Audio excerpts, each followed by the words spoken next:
Start with where are we starting from? Probably we'll start from here. I represent Nassau Royal Enterprise. All right, thank you very much. We also skip my mind there. Yes. I'm Gncci Sosa, a CEO of Gncci's Ventures. I'm Solomon from Jetstream Africa. We do LCL exports. So we help you export in shared containers. It can be 1 pallet, 100 kilos, share butter, any food item. We'll help you do the exports. Thank you. Thank you very much. I'm Georgette Anoff. I'm representing Macro Refrigeration and Air Conditioning. We are into large-scale industrial refrigeration for companies and then air conditioning. We are located at Kokomlemle. Thank you. Let me just say this. You can introduce yourself in any language. All the local languages are acceptable here. You can speak Tree, Ga, Ewe, Tagmani, our interpret.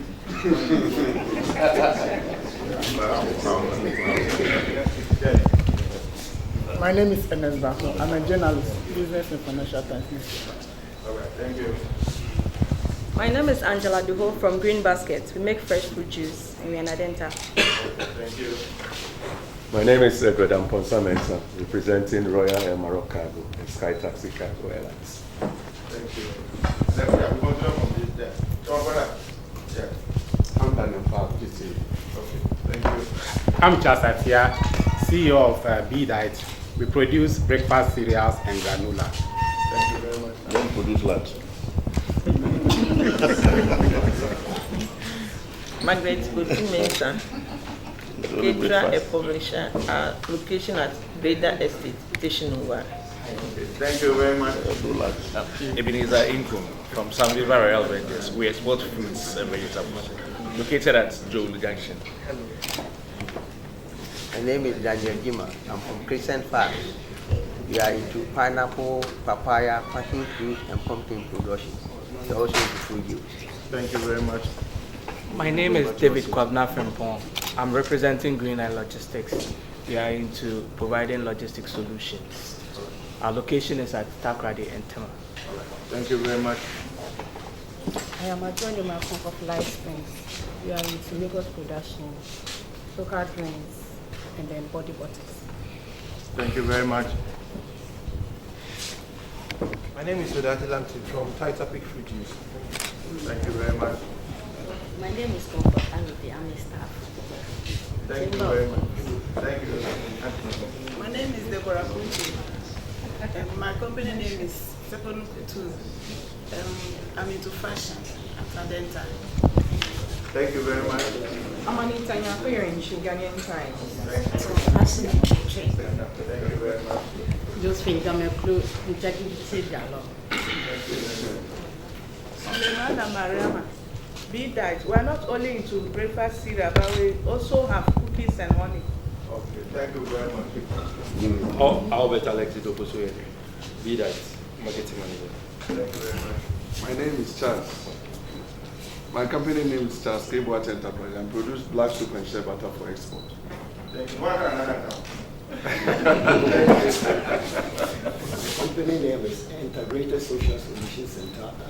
My name is Ernest Champong, Director of Administration. We do batik production and training, and then handicrafts and export.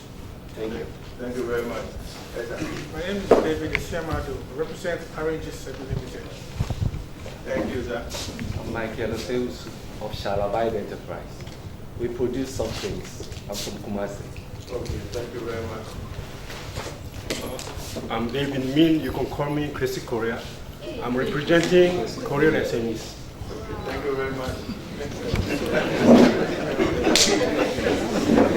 My name is Curtis Shine. I'm from Nohemi Naturals. We produce 100% natural skincare products. Thank you very much. Mohammed Haj, a senior designer, fashion designer. Thank you very much. Bethel Adams, staff of Chamber. Lanco Global Enterprise. We are into farm products, all the seed, all the fertilizer. We also help people who want to go into coconut plantation. We help them. We are at Bourgeoisie. Yeah. My name is Abbas Shafan Mohammed. I'm from Lami, Ghana Limited. Kwesi Hansen Consult. I'm the Chief Executive. We offer trade and investment advisory service. Thank you very much. My name is Joshua Smith. I'm from Thomas Royal Company. We process the crop food. Thank you very much.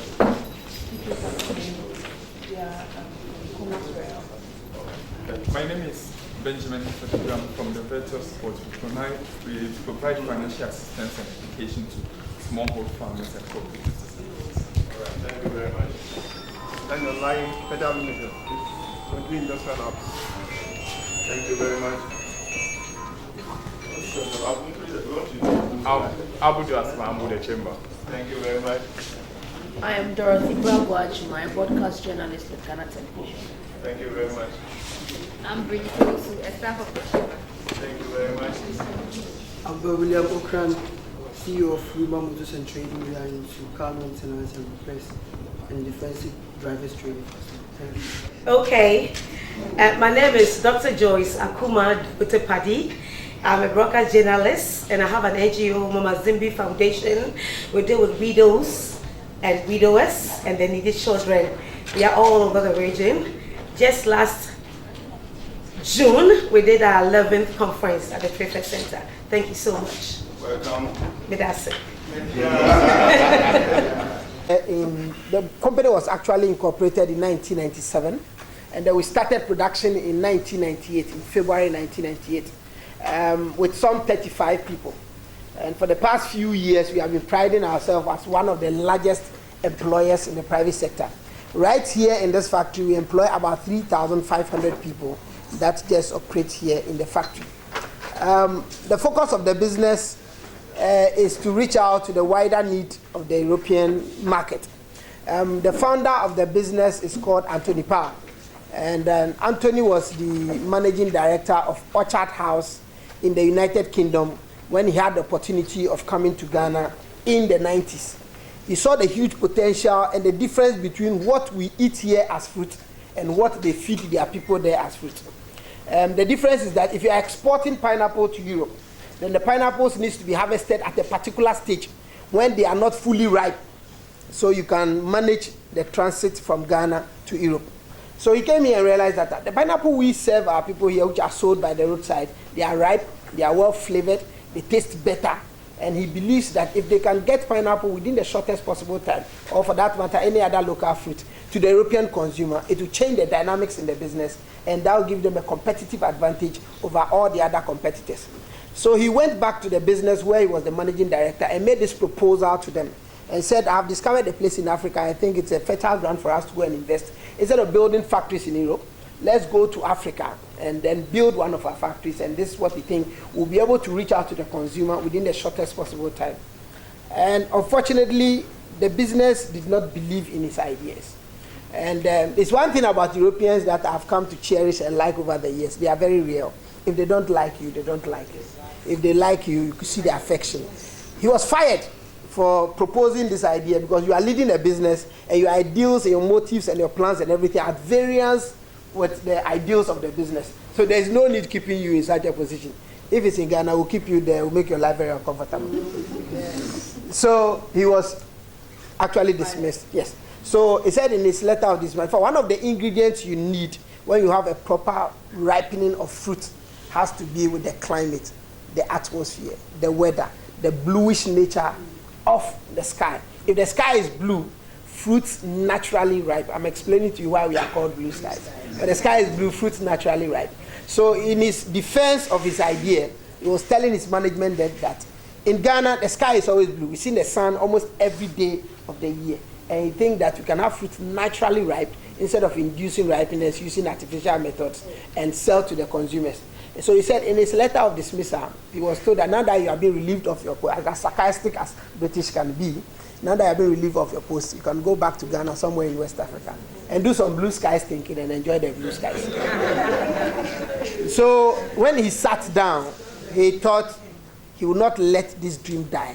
He still believes that. So when looking for a name for the business, he decided to name the new company Blue Skies, and that's how come we are called Blue Skies. Wow. And I've been saying I'm so proud of him because if he were to be a Ghanaian, probably there wouldn't have been any Blue Skies. Because if I'm fired from Blue Skies today, one of the easiest places we can go to is our spiritual or faith leaders.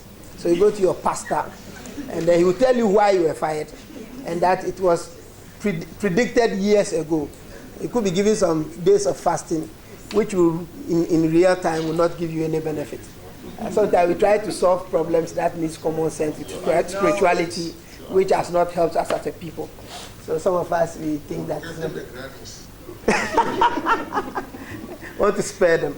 So we started here, and because we want to reach out to the wider need of the European supermarket, we cannot just be processing tropical fruits.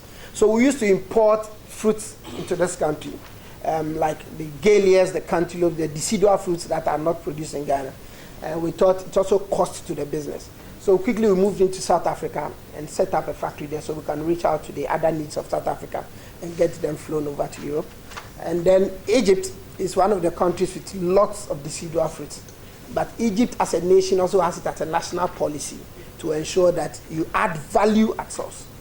So then there is not much of an option for us to establish. So we have 2 factories in Egypt. We have 2 factories in South Africa. And then in 2010, there was this volcanic eruption that hit New Zealand.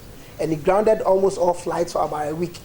In fact, we lost a lot of money because BA was not flying, KLM was not flying, Lufthansa was not flying, and we could not get our consignment to the consumers. So one of the corrective measures was to set up a factory somewhere around Europe. So we chose the United Kingdom, where in event that we cannot get products from Ghana or cannot get products from South Africa, what do? Do you go to the consumer and say, sorry, there is election in Ghana, they said there is tension, so they cannot go to the farm, so let your shelves be empty. You lose the business. So the option will be, if we cannot, then it's better to source from Europe and process and supply to the supermarket than going there with an excuse. So we decided to set up another factory in the UK. And Ghana, Blue Skies is the only company in the world that probably exports fresh cut fruits to Europe every day. Ghana is the only country in the world where our mango trees flower and fruit twice in a year. And out of the 52 weeks in a year, Ghana produces mangoes significantly 17 weeks. But we process mangoes every day of the year. So wherever there are mangoes on this planet at any particular time, we know. And we know how to get them and how to get them to the consumer. So October, November, and very soon, October, November, December, there will be no mango in anywhere in Africa. The only place in the world you can get mango is either you go to Israel or you go to Brazil. Because of the vast tropical nature of Brazil, they have mangoes. So we get mangoes from Brazil to all the other sites and have them processed and export because we can't shut down the factories.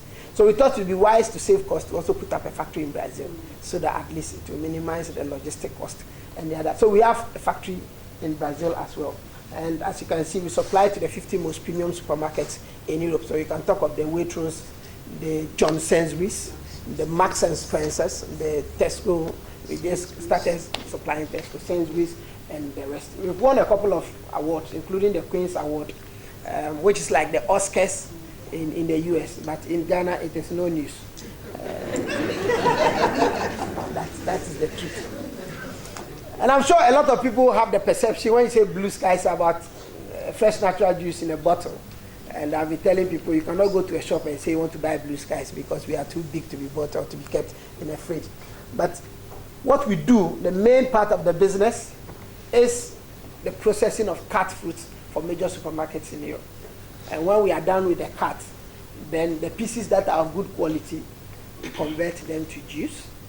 And then currently we have our new product, which is the non-dairy ice cream. And for the records, for those of us who don't know, this ice cream was adjudged the best ice cream in Europe in last year. And it was produced from Dobro here in the eastern region of Ghana. And I know there are a lot of Ghanaians who go to Waitrose, Marks and Spencer, other supermarkets in the UK. They buy this ice cream, but they don't really care to know where it comes from. This ice cream is producing, it's a non-dairy ice cream. Most of the ice creams we eat are made of animal milk.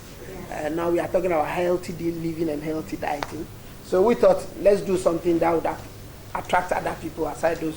If you are lactose sensitive, you can take our ice cream. If you are vegan, you can eat our ice cream. It's made fully from fruits. And I'm sure before we leave here, we'll have the opportunity of tasting some of the ice cream. The main purpose of establishing this business then, as Anthony indicated, was to reach out to the European consumer for what we call fresh from harvest. So for the past 22 years, what we have been doing in the area of pineapple and papaya is that pineapples are harvested in the morning, we process them during the day, we put them on the next available flight, they arrive in, so whatever is going to the shops in the UK is flown on BA. So BA leaves Kotoka Terminal 3 at, let's say, 9 o'clock or 10:15 in the evening. It arrives at Heathrow Airport 5:06. These consignments are offloaded, and by 10 o'clock in the morning, they are in the shops of the supermarkets. And that's what we call fresh from harvest. We don't add any preservative, we don't add heat, we don't add water, we don't add anything. It's just a natural fruit in its natural environment. And that is all that we have been doing. The other thing is about value added at source, because his plan then was that why don't we relocate to Africa so that we can create that niche and we can create employment and support the local economy instead of bringing the raw material to Europe and processing. And I've been telling people, and as a Ghanaian, as a passionate young one for that matter, one of the things that have eluded us and that has made us poor and has kept us in somehow poverty is because this has eluded us over the years. Value addition at source. Have we been able to add value to it? I've been telling people this country has been mining gold long before the Pope became an altar boy. We are still mining gold, and the truth is that we do not have a single national gold refinery where gold is processed into other forms and sold. If you want to buy the best gold, they say go to Dubai, go to London, or go to South Africa. Where in the UK are they mining gold? We mine our gold and everything is carried away. So can you imagine if every region where they mine gold has a gold refinery, where basically value is added to the gold into chains, necklaces? We'll develop the human resource, we'll develop our capacity, we'll empower the people, and our lives will be better. And I don't think this requires a rocket science to do it. This is common sense approach. But over the years, we have looked on and we are still looking on, and I think it has not helped us. We produce cocoa, we are the largest, second largest producer. We had Olam here last week, we were having an engagement. It's very pathetic as to how much value we add to the cocoa that we produce in this country. When the cocoas are even flowering, we have already mortgaged them. And Cocoa Board is the only company that takes loans almost every year to buy cocoa. I don't know how business is run in that sense, where you take loan every year, you buy cocoa, when you get profit, you finish it, you go for another syndicated loan every year. It is not the best way of managing things. So we thought that it's very important for us to think of how to add value to the great natural resources that nature has given to us. And I've even been telling lecturers when we have the opportunity of meeting them, even in our schools, what is our mindset about value addition of the people that has been entrusted into our care? In our universities, I've been telling people, my experience with Ghana and European University, when a lecturer can fail you, the lecturers that we see them as the most wicked lecturers, they are usually promoted. So a lecturer can look at your head and say, by virtue of the size of your head, you cannot pass an economic class. It is not right. When things are put in our hands, how much value? We should be able to identify people's talents and say that this person, if I'm able to push him and he gets up there, this country will benefit. And that's what we talk about, value addition. So what we have been doing is basically add value to fruits and send them to Europe. And at least we are one of the largest. If you have like 5 of blue skies in this country, I'm sure our unemployment problem will somehow be minimized, if not solved. So this is our system of delivery. So we make sure that the fruits are harvested when they are mature and ripe. And for For the records, if you buy pineapple from the roadside, I think you can keep it for 2 or 3 days. And when it changes color, I think it is ripening, you are wrong. When you get it out of the receptacle, it does not grow anymore. Nothing happens. So if it's changing color, it's deteriorating. So you have to eat it earlier and then get the benefit. So we harvest them when they are mature and ripe, quickly cut them, and then we have them delivered. And that's what we have been doing. So this is where we are located. We are somewhere here. And we have 3 factories on this site in Ghana here. We have 2 in South Africa. We have 2 in Egypt, like I indicated. This is our Brazilian factory. And this factory is quite very interesting. This was the very factory Anthony was working, and then he was fired. Yes, some 6, 7 years ago, they were having challenges. Their business was put out for sale, and we went and bought it. There are some few things I will not highlight on because Mr. Sede is coming. He's one of the founding fathers, and he was one of the people that when Anthony came to the country, he went to see. And I remember he was telling me that when Anthony said he wanted to put up a factory here, he was like, why in Sawam area? Because this area is a den for collapsing businesses. Sawam Canary is gone, Aztec is gone, there's a Thai factory here gone. Everything that comes here does not live to see their 10th birthday. So he thought it was not the best of idea, but at the end of the day, I think it has been worth it because of the kind of business culture that we have created. So these are some of the customers that we supply to. I'm sure some of us are quite familiar with them. Waitrose and Sainsbury's are in the United Kingdom. Salunga is in Italy. We supply Coop Denmark and then Coop Switzerland. Albert Heijn is the largest supermarket chain in Holland. Monoprix is one of the most expensive supermarkets in France. Carrefour. So these are the supermarkets that we basically supply to. And like I was saying, we have to listen and observe what happens here. So we have our own business culture. We call it the joint effort enterprise. Joint effort enterprise, and let me say this, that we have had universities from Zimbabwe, universities from US, universities from the UK who comes around to study and understand why did Blue Sky survive 10 years and 20 years and still moving when this area does not actually grow businesses. And we think that it's because of the kind of business culture we have created. We believe that everybody created by God has his own talent. You may not be the best student in your class. You may not be the best biochemistry student, but maybe you can talk and make people laugh. So that is what has been given to you. So we feel that if I can play drum, another person can sing, and there's somebody who can dance, then together we form a very good contractor. So I should not be envious about somebody who can sing if I cannot sing. And that's the kind of business culture. We believe in diversity. So if you come to Blue Sky, there are different people. There are people who are deaf and dumb. There are people who are physically challenged. In fact, discrimination in Blue Skies in any form is tantamount to dismissal. Because we have atheists here. We have people who don't believe in the existence of God. But that's not the reason why we are here. So you are not supposed to go and say you go to hell, you go to heaven. If you are caught, you go home. So we believe in diversity, different opinions. The second aspect of our culture has to do with respect. We respect everybody equally. There is no level of, so if you come here, we have a car park. We don't have a car park for senior management. We don't have a car park for junior management. It's a car park. So if the general manager comes to work and the place is filled, she knows what to do. She has to go and park a car outside. There is no labeled car park like we have in our public service where directors have car park even when they don't own a car. So we think that, so we call ourselves a seamless society. A similar society, we call everybody here by their first name. One of the things we have observed is that Ghanaians, our culture has taught us to treat people with some values. So if somebody is even a day older than you, tradition requires that you call them brother or sister. There's auntie and all those things. They are good. But over the years, it has also been very relevant to our development because it has created a psychological impression over the years. You know, some 20, 50 years ago, I'm not 50 years old, please forgive me. If they said this is a bishop, you see the person, the aura of godliness around the person. If they say this is an imam, it's an Islamic scholar, the respect is deep. Today, anybody at all can become a bishop.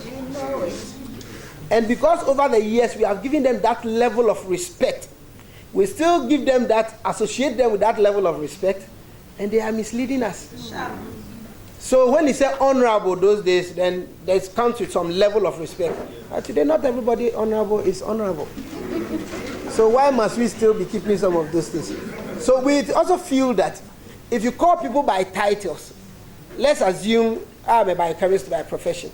If I want to explain something biochemistry here, and I know there's somebody who holds a PhD in biochemistry, definitely I will not even dare, because there are levels. But if I don't know, then I can explain myself, and then I can challenge the status quo. I don't know if you get that. So for us, we don't call people by title. So even if the general manager, if you come here for the first time and you don't know her, unless somebody tells you this is the general manager, but when she comes to you, she'll say, my name is Janet. That's how she will come to you. Mama Zimbi knows our director, Ruth. Ruth can be sitting here unless somebody tells you this is the director. Yeah. Because we don't hype people with titles. So everybody here is called by their first name. If you are Kwame, you are Kwame. The founder of the business, everyone calls him Anthony. And there is no disrespect about that. Though it's very difficult on our lips as Ghanaians to see a big old man who has founded a business that you are working in, to see him and say, hello, Anthony. It's difficult, but we will learn, and that's how we live. We also have a canteen here where we give our staff a meal a day. We do not have a senior staff canteen. We do not have a junior staff canteen. I'll be telling people, we don't want to create the impression or the environment where people will walk around the canteen and they can smell an aroma of a very good food. And they will know very well that no matter how long they fast and pray, it is never going to be their portion. It creates depression and confusion. So whatever is served the goose, it's what serves the gander. So we don't have, whatever is served, if the general manager goes to the canteen and the food is not good, she should know that it is human beings that are going, human beings will be eating this. So we don't have a special food for general manager. And all of us eat from the canteen anyway. It doesn't matter your level. But it is more risk. The onus is more on the general manager to make sure she eats at the canteen every day, so that the cooks are not giving her something good. She should be the first person to complain, not the ordinary staff. So some few initiatives that Blue Sky. So like I said, when we came, the pineapple industry was there, but most of the producers were producing at subsistence level. So in our first 10 years of existence, we were giving interest-free loans to our farmers, building their capacity to make sure that they produce to meet our demand. In fact, we're the first company in the world to organize a group of farmers in Africa and get them Europe GAP certification. Wow. Europe GAP is European Good Agricultural, but it's a farm certificate that you need to get for your produce to be accepted in Europe. And today it's Global GAP. And we were also a very strong voice in pushing for Europe GAP to become Global GAP, because you cannot assess African farms based on European standards. They have snow, we don't have snow. Their weather is different, ours is different. Sometimes we burn our bushes, they will tell you it's a non-conformance. So we have to push and get some of these things easily regularized. And we also have a school farm program. Apart from, we support our farmers in inputs, and we have learned a lot of lessons. If you have a business and you want to support farmers, you come. We'll share our lessons with you. I remember along the way somewhere, that is here, when we're giving loans to our farmers, some of the farmers, when they received the loan, the first thing they did then was to marry another wife and relocate from the village where the farm is, because now there's more money. So they have to get closer to the city and enjoy a better life. So a lot of lessons. Now we don't give, and I will say this, be careful giving money to farmers. It's a temptation and it's a risk. It is not their fault. It is part of our upbringing. So don't even risk it. Ask them what they want and make sure you give it to them. So for us, now we bring all the inputs we give to our farmers. They don't even have to pay us in cash. As they supply, we agree on terms, and then we take it little by little so that there is no pressure on them. And we have also observed as a business that even if you look at our national policies regarding agriculture, they are always lip services over the years. If you look at the average age or lifespan of an agric minister, and let me say that the current agric minister is the only agric minister who has stayed in office the longest time. You can check in this republic, the average age of an agric minister is about 1.5 years. So there is no consistency in our national policy when it comes to agriculture. And it's important for our policy makers to realize this. It is not helpful and it's not going to help. This is a country that, for Christ's sake, we cannot feed ourselves. We import almost everything, including pepper. Including pepper. There was a year I was on City FM and I said that we're importing corn dough from Ivory Coast. And the government then said, you are lying. And then we agreed. We went to Zima, the Jomoro district. If you go there on Tuesdays and you go to the WAF, you see the volume of corn dough that is coming from Abidjan through Takoradi to Accra.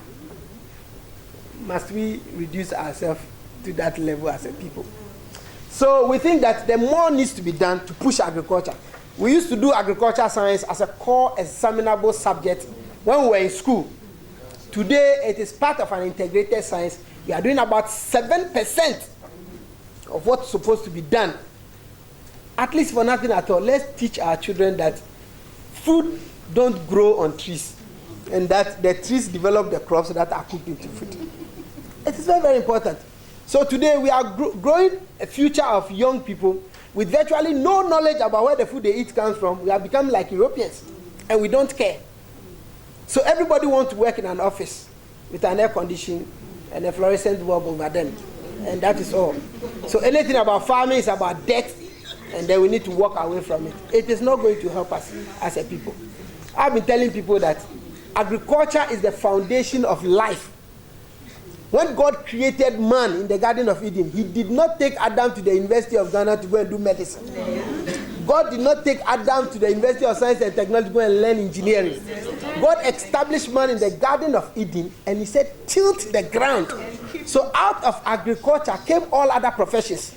Out of agriculture came medicine, engineering, economics. If there is no agriculture, where is economics? So every nation that has failed in its bid to promote agriculture struggle to succeed. There's no doubt about it. So it is very, very important for us to do something to reinvigorate in the young people of Ghana to see the opportunity that I've been telling people. And having worked, I did biochemistry. I don't practice biochemistry. Coming to work in Blue Skies, I would have wished that I can turn around the times and do something different with my life. But when you are going to school and you are a bit sharp, you say, oh no, you can do science. When you do science, oh no, you can do engineering. They push you to areas that you don't have interest. And at the end of the day, your life becomes insignificant in the midst of significant things. So we have taken it upon ourselves as a business to do what we call the Future Farmers Program, which is to encourage people in the senior high school and junior high schools to do agric science, and also to get them to engage in a practical agricultural work. So we provide inputs, and we do this every year, and we reward the best school farm of the year. But we are still struggling. Last year, we were trying to see if they can add it to the National Best Farmers Award. We will sponsor the award, but then we want people to know that there is value in agriculture. It's a struggle. We're still struggling. We'll get there one day. But aside that, we organize our own awards, and it's regional based. This year, we are going to Koforidua, where we are bringing about 60 to 70 schools together. We'll go through all the processes and we'll reward the best school farm. And when they grow these crops, last year a school grew cabbage. They supplied through to Accra Mall. They got about 8,000 Ghana cedis within a space of 1 month. 8,000 Ghana cedis. So we just want people to know that agric is not a punishment as we have assumed over the years. So that's one of the initiatives we have taken. And Blue Sky is also the first company in the world to avail our farmers to this standard of LEAF, linking environment and farming. And it's being replicated in other parts of the world. Somebody was asking earlier how we manage waste. We are a very green company. In fact, the only waste currently we don't do anything about is human waste. And we'll go around, you see, we recycle our wastewater. All organic waste are sent to a compost site, and within a period of 8 weeks, all our organic waste are turned into an rich compost, and we give it to the farmers to replenish the quality of the soil. And we have tested our compost, and I can tell you that it's one of the best in this country. Though we don't produce in commercial quantities and sell out to other people like Zoom Lion is doing, we give it to our farmers, and whenever they apply it on the crops, you can feel color, flavor, and taste. And that tells you that nature is the best. So these are some of the initiatives we are taking. So we also have a foundation. Our foundation is 10 years old. We have done 100 plus projects. In fact, on our own, as Blue Skies alone, we have built a total of 25 schools in this country. The issue is that we don't talk about them because it is not for a marketing purpose. We do them because we see it as our responsibility. If you go to the rural areas, their children walk miles to school. And one of the reasons agriculture is not making waves is because we always have second-hand farmers. Brilliant students who do medicine, students that cannot do well, they are encouraged to go and do agri. We need the sharp brains in the agriculture sector. We need first-class students in the agriculture sector, people that will think through and change the status quo so that there will be transformation in that sector. So these are some of the awards that we have won and some of the certificates that we operate with: Global Gap, Fair Trade, BRC. These are food certificates. And LEAF, and then we have our local Food and Drugs Authority. And I think the Standard Board is also doing quite well now. When we were, the juice you see, we were supplying to Marks and Spencer for several years. I worked on that project when we want to register it locally and sell on the local market. When we went to the Ghana Standards Authority, the first batch of samples we sent to them, nothing happened. And we realized that apparently there was no standard for juice. As at that time, yes. So we have to help them to help us so that we get a certificate to sell. The realities of life. So having said all this also means that we have challenges as a business. One of our common challenges is climate change, and everybody knows what climate change can do. Land and environment. If you had traveled from Isawam to Accra some 10 years ago, or let's say 15 years ago when I joined Blue Skies, you have seen the beautiful greenery on the left and the right side of the road, and beautiful. If you've traveled from Isawam to Eburi, you see the pineapple valley in Pukrom and all those things. Try it now. Now Accra has merged with Isawam. And I'm sure when you were coming, you will not see any division until you see a small signboard that says they are welcome to the Eastern region. You will not even notice. And Isawam is merging with Sum. The same way Accra has merged with Eburi. And I'll be telling people one day we'll wake up and we'll have one beautiful city as a country. Because all our arable lands are being converted for estate development. It's not helpful. We used to have about 36 huge pineapple farms in this country. You can talk of the J Rivers, the Huntams. As we speak, we are left with 5. J River used to own the land from Budumburam all the way to Chekodria, down to Bojuasi. The entire area was for pineapple production. Go there today, it's become a young city, apart from the expansion of the refugee camp.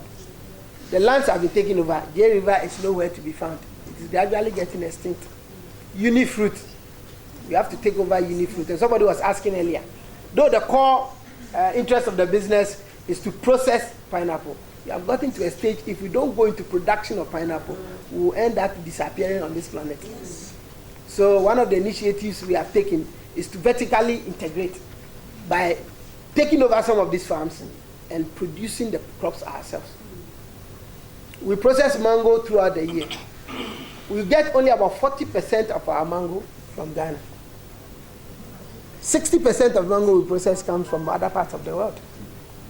So we have a pack house in Senegal, and we have a pack house in Ivory Coast.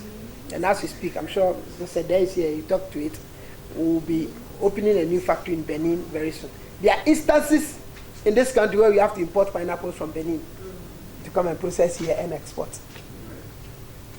So there is a need for us to do more. And the challenge is because most of the lands are being taken over from the farmers and they are sold for us. Sometimes you take the land, you rent it for 10 years. And then before you go to your land owner, he said, I've already rented, given it out. So when your 10 years is over, just pack bag and baggage and leave. And what else can, farms are not transferable, they are not mobile. So if you cannot get fertile land anywhere, and not everywhere can do pineapple anyway. Pineapple requires a sandy, loamy land area, a land that does not retain high volumes of water. And you can only get that in this Pukrom Valley area or part of the central region. That's how come it's a huge challenge getting raw material. So it's very important. Inputs, their availability, their affordability, and their reliability. We have all manner of inputs on the market. As to who checks and accepts them to come into this country, only God knows. There are too many fake inputs on the market. And it's also seriously affecting the growth of our agriculture. Because if you get the right inputs at affordable cost, and the farmers can afford to buy.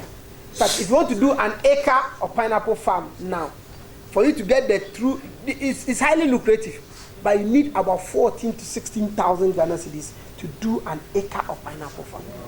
14 to 16,000 Ghana cedis. How many people have this as initial capital to start a farm? So, in fact, there is so much we need to do.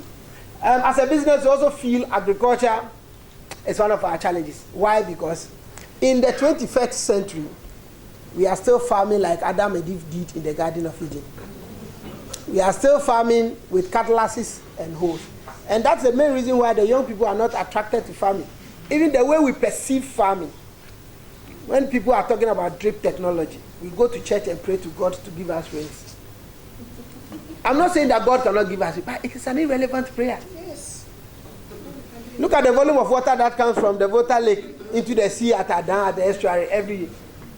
And when you travel around, we brought some Israelis here. We were going to Sogakope for a program to look at one of our mango farms, and they were taking note of all that we were seeing along the road. And when we got to Sogakope, they were like, so those crops at this side of the road, what do you use them for? And said they are weeds. And said, eh? They were shocked that in Ghana, weeds even grow in the middle of the street. Because they say in Israel, nothing grows on their soil if it's of no benefit to them. And I'm telling you, our animals don't even eat them. But we grow them anyway. So there's so much we can do in the agriculture sector to stimulate growth in the economy by supporting industries to grow. We're also affected by the geopolitics of this world. So when people are listening to UTV and Peace FM, we are listening to BBC and CNN because if Donald Trump sneezes, we are affected. Yes. Yes, because though we are a local company, we have a global influence. So Brexit is one of our major challenges now. Now the British themselves, they are not sure whether they are going or they are coming. So we are only waiting to see what happens, and then we'll make a decision. Because it does affect currency, it affects flights, affects everything, which are very integral part of our business. Energy and water. And one final thing is about BBS. I put it at last because most of us will not be quite abreast of BBS. BBS is black bacteria spot. It is a bacterial disease that is gradually destroying all our entire mango setup in this country. Last year, most mango farmers in the Somania area could not even harvest one crop. Yes. Just because of BBS. BBS has happened in countries, most of the South African countries. They have found a cure to it. The issue is that there is nobody taking any initiative to make sure that this is resolved. Because we don't see the mango industry as an important component of our economic development. In Ghana, agriculture is good when cocoa is doing well. Agriculture is not good when cocoa is not doing well. Any other thing can go and sleep. I'm telling you, if we are very serious about mango, and last time I was doing a calculation for a team of people, if we can be very serious about mango, if we can expand mango production by even a week or two in this country, the kind of revenue mango will give us, cocoa cannot compare. It is the truth. Yes. It's a golden fruit. Ghana's mango is one of the best mangoes in the world. When Ghana's mango is in season and it tastes blue sky juice, people still argue that we have added sugar. Just because of the quality of the mango, the flavor, the color, the taste and everything. But the issue is that there's no focus on it. We see it as some fruit that was created somewhere, it ripes and falls down. So we need to get serious with the way we treat our mango. I'm sure if we don't do something about BBS, in the next 5 years, there will not be any mango industry in this country. There will not be any single mango industry in this country. Already, our mangoes are not wholly exportable. Because before, when the mangoes flower, there are these insects that are bound. They feed on the flower and they enter into the seed before it becomes a pod. And then when you cut open the Ghanaian mango, you see weevils inside the mango. That's how Europe says, we don't want to entertain any weevil in our land. So don't bring your mango to us in whole. We are at an advantage because we don't send whole mangoes to Europe. We process them, we cut the flesh, and then we leave the seeds here. And that's how come we are able to export. But if you can work on all these things, can you imagine if we can send all these mangoes when there is glut? And everybody producing mango in this country expects that Blue Sky should come and buy. And we produce against others. We cannot buy everybody's mango because we want to, and we do fresh from harvest. We cannot buy the mangoes and keep them for months and weeks. No. So we must get what we need at a particular time, and then we leave the rest for you. So we think that something more needs to be done. If you can have mangoes wholly exported, this country will become far. And you see, when you grow mango, you support the environment. Now the rain pattern, even at the Somania area, has changed because of the mango trees. That's created some atmosphere, and the whole area has changed. So there is a need for us to look beyond cocoa as a people, and this country will become better. So in summarizing all that I've said, we are saying that if we add value at source, like Blue Skies is doing, we will enable agriculture. Enabling agriculture means we'll create the opportunity for people to do more, and then people would invest more, and people will gain more. When we add value at source, we provide employment, like Blue Skies is doing. We say we are the largest employer in the private sector in Ghana. If we add value at source, we develop people's skills. So people who have the skills of planting pineapple, the people who have skills of cutting pineapple. We have machines that peels pineapple. But I'm telling you, there are people that can use knife to peel pineapple. They can do like about 2 pineapples in a minute. They can peel pineapple, and then they put it. You think they are machines? Then that is their expertise. So if we add value at source, we develop people's skills. People who have gone to the university to read biochemistry can get a platform to operate and learn and become better. So when we add value at source, we transfer technology. Because we produce and we supply to Europe, we are required to meet the modern technology in everything. So if you go to our factory, even our metal detectors, because if Max and Spencer is taking fruit from you, they want a particular type of metal detector that can detect as little as 0.0004 micron of metal to make sure that anything that comes to their shop doesn't have a piece of metal. They don't want a customer to go and buy mango and chew it and say, well, I've just chewed a metal, and that becomes, no. So we'll make sure that we are abreast with technology across the globe. But we add value at source, we support our local communities like we are doing in our foundation. We are building schools, we are providing water, we're building resource centers just to make sure that people's livelihoods are improved. When we add value at source, we create a new middle class. So people will have disposable income, and the people will make a determination to what they want to do with their life. I'm saying that one of the things that makes us jump when we hear anything is free in this country is because of poverty. So everything free makes us excited, but not everything that is free is good enough and free for us. So we think that if we can create a new middle class, you make a determination where your children will go to school, and then you make a determination what kind of car you want to buy. You make a determination what kind of mobile phone you want to use. And we think that in so doing, we develop a new class of people that will make life better for themselves and have also a better plan for the future of themselves and their children. So this is the end of my presentation. Thank you. What kind of messenger? I think you must know a little bit about the messenger before you can appreciate my message.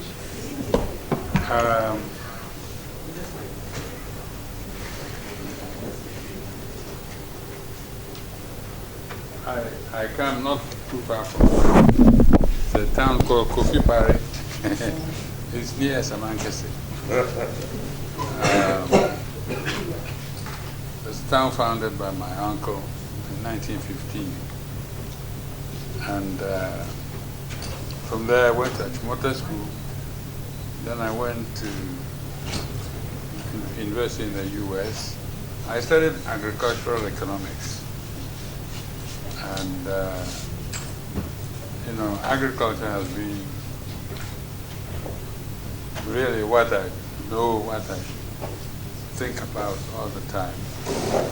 I grew up on a cocoa farm. But I know, or I feel, that wealth, real wealth, because of what I saw in the US, that the real wealth comes from the soil. And agriculture is that source of wealth. I had the opportunity to visit a lot of farmers in America, and I realized that they're very wealthy. So when you ask us what we would like government to do for us, ideally, I would like to see government do for us what the American government does for their farmers.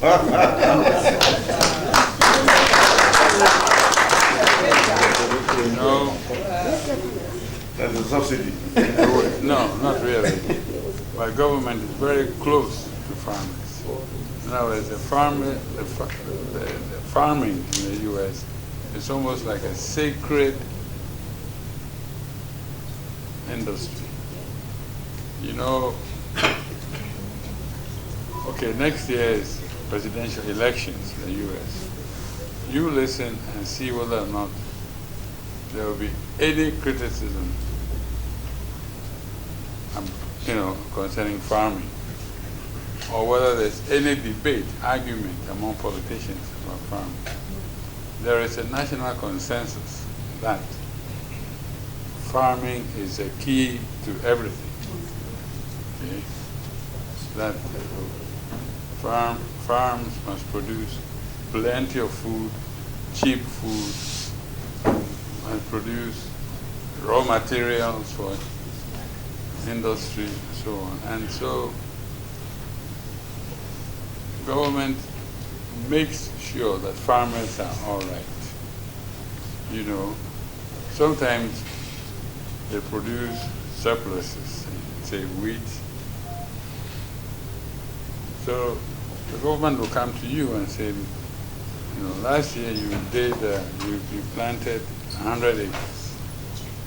You know, we ended up with too much wheat. So this year we would like you to plant 50 acres. We will pay you for the 50 acres and for the 50 acres we are not planting. Okay. But American agriculture is really closely linked to the universities because there's a lot of research. So the 50 acres we're going to plant this year may produce the same amount of wheat they produced last year, because in the meantime the universities have developed new seeds, new processes, new machines, new ideas. So what I would like government Ghana to do is to really get close to the farmers, so that they will know what the farmers are doing in the first place. Just looking at things, Ghana structures, I see that we don't do enough, we don't put enough science into our agriculture. I've seen some agricultural research stations. I went to one in Kade. I almost wept because they were the scientists were there, and it looked as if they were doing nothing. They had nothing to do. You didn't sense that they had a mission to advance agriculture.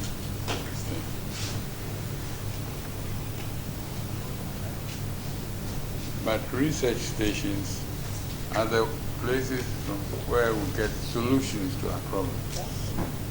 Like Alistair said, you know, mangoes have all kinds of pests, other, you know, greetings that, you know, disturbing mangoes. The solutions to those things must come from agricultural research stations, must really come from the government. You know, Alistair talked about the pawpaw trees problems. What I would have liked to see is like government getting up to say, this is a problem we have, let's find a way to kill it. Instead, I think we did most of the work, you know, which benefited the nation.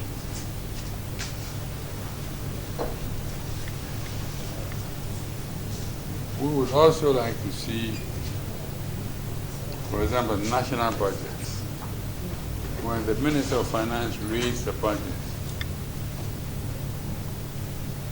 you don't feel the importance of agriculture just listening to his budget. There's not enough work that our government do to promote agriculture, but it is really the main source of wealth and security for the country. Because if we can feed ourselves, if we're growing everything we eat, we can survive. We don't need anybody anyway. Well, our president is saying, what, trade, not what? Trade, not aid. Well, before we do trade, you must produce something to sell. Yeah. And our comparative advantage is in agriculture. And that's where we could become a very wealthy nation. I think when you look at blue skies, you can get an idea of what is possible. Blue skies is what it is because the leaders here have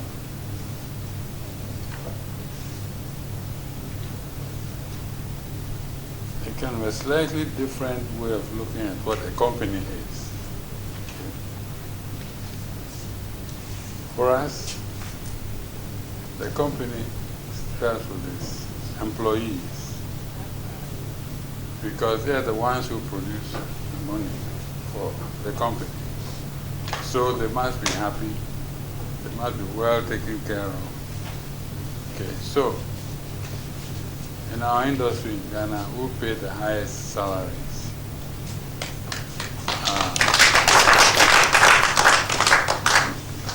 We have a lot of things to brag about, but just a few. Here, if you work here as a man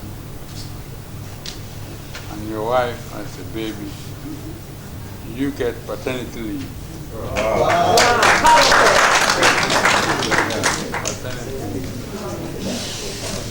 When you are sick, we have a clinic here, but if your problem surpasses the capacity of our clinic, we'll take you to Nsawam Hospital.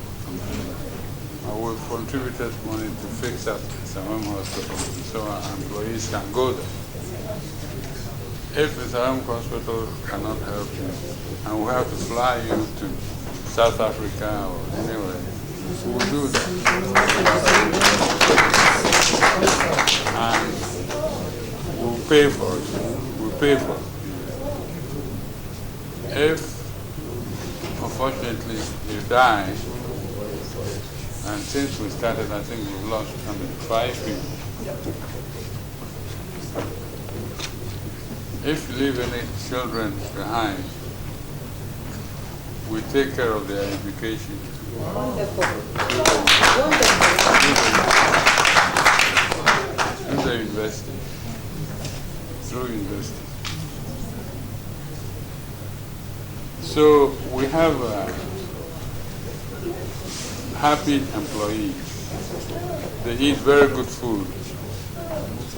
They eat a lot of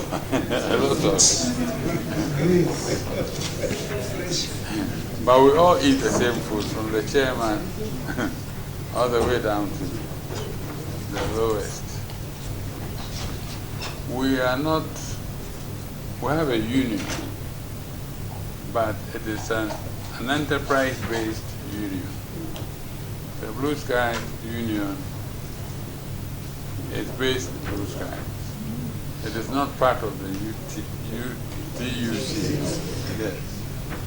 The TUC tried to recruit employees to unionize, and each time our employees asked them, so if we join the union, what do we get?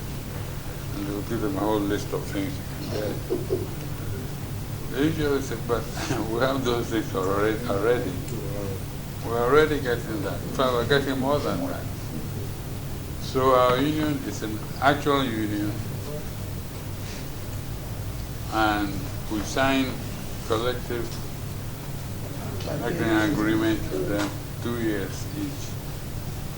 And we go through the same processes. I mean, negotiate new wages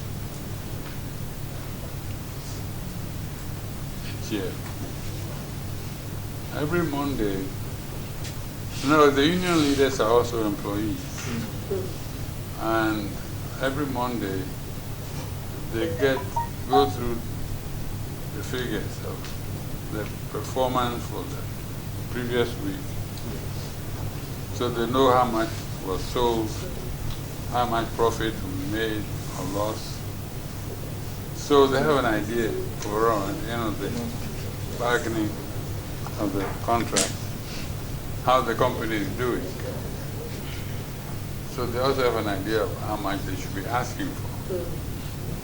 So we live in peace, but it didn't start out that way. There were rough periods. Right now, I know that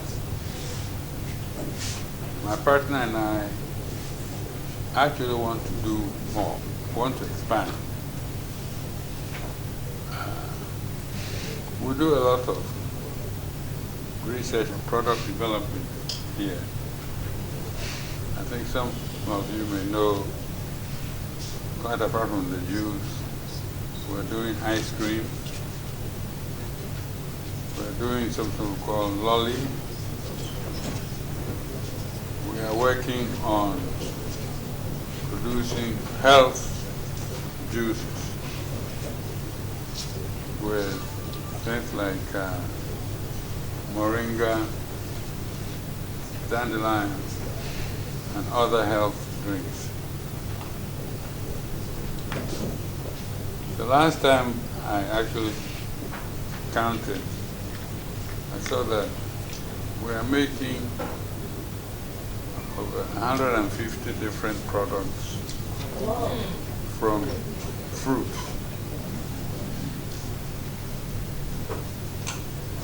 Blue Sky Cannon doesn't make the whole range. I'm just adding other people, Egypt, South Africa, and so on. They all, simply because some of them have fruits we don't have here.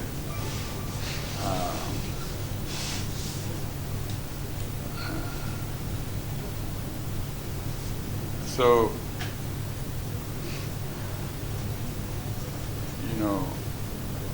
we are happy with what we've done. I think we are successful.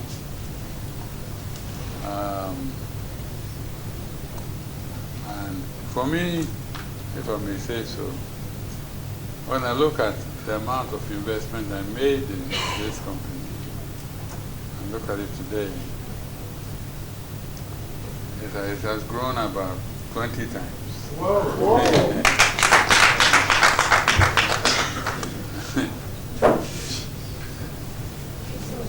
Actually, I saw my name in the daily graphic. Somebody did a list of the richest people in Ghana. I don't know where they got the figures, but I saw a figure in front of my name, and what I said was, if you give me 50% of what you put there, you can keep the rest.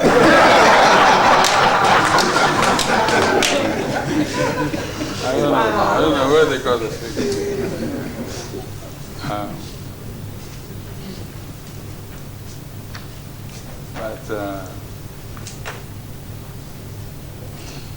Nurturing a company like blue skies. You know, it's just people. It's people. It's making people feel safe to want to work. Our employees work very hard. I mean, I know that. And if they have to stay extra 2 just to complete today's production, they will do it. I think I know they will do it. If they have to sleep here, they will do it. Because they know that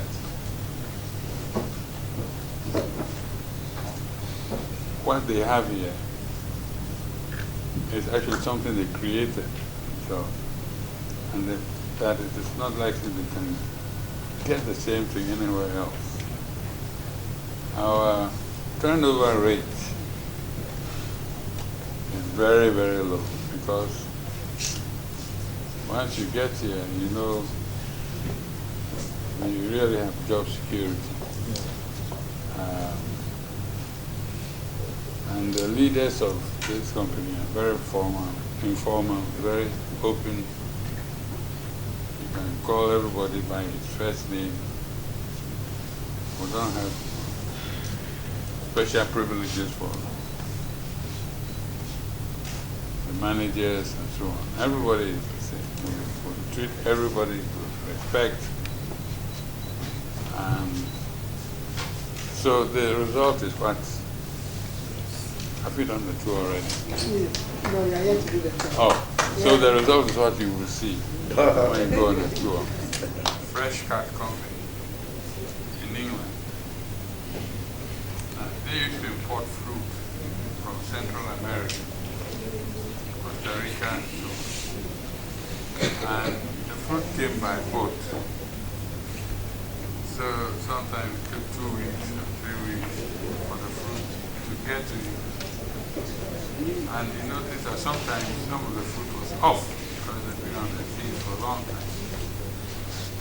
So he said, I have a good idea. He went to his board and said,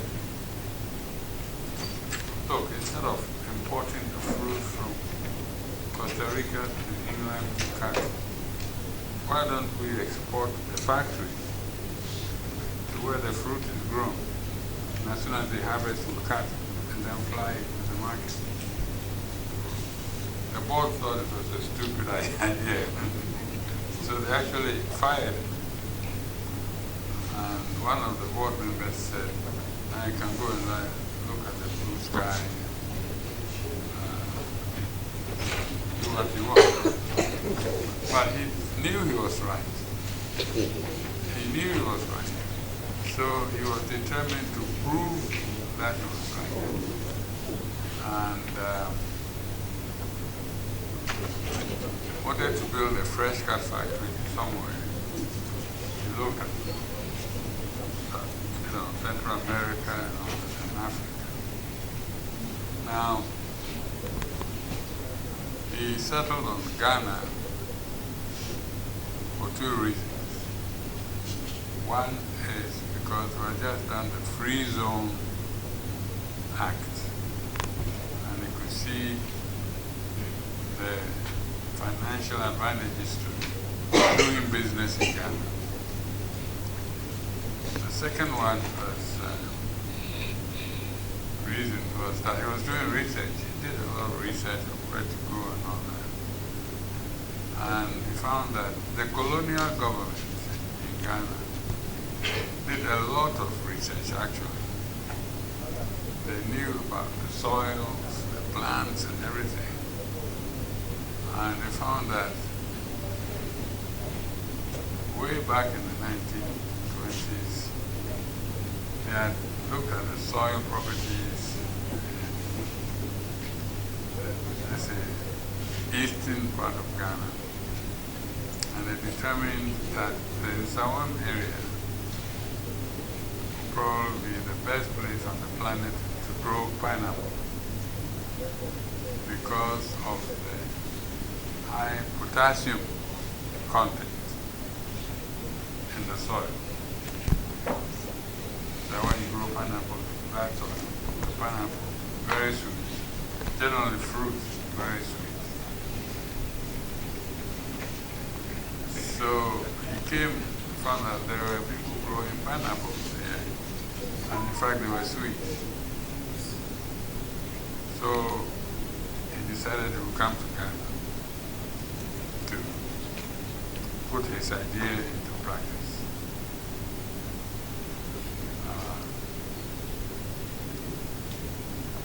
I didn't know him, but he came to my office one day and said, I'm setting up a company here. I would like you to join me.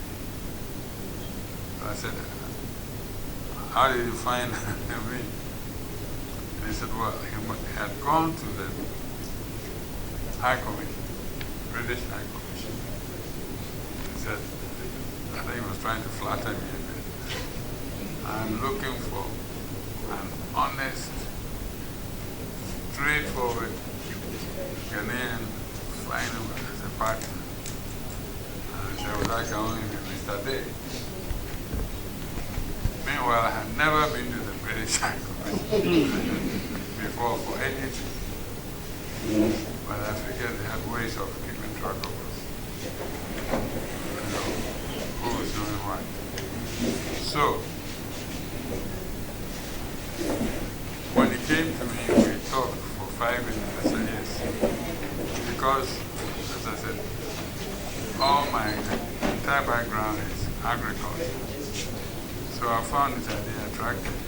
But when I asked him, where do you want to put this plant? And he said, in Salon. I said to myself, uh-oh. I was thinking of Refresh Factory, thinking of the Salon country. I mean, this place is like a graveyard for those kinds of companies. But he exuded a lot of confidence. So I said, okay, let's go and do it. So I decided to invest. I think he has been really responsible for the success of this company because when we came here, there was nothing but push. And he had to go from farmer to farmer and he said to convince them that our system, what we're going to try to do, would help his business.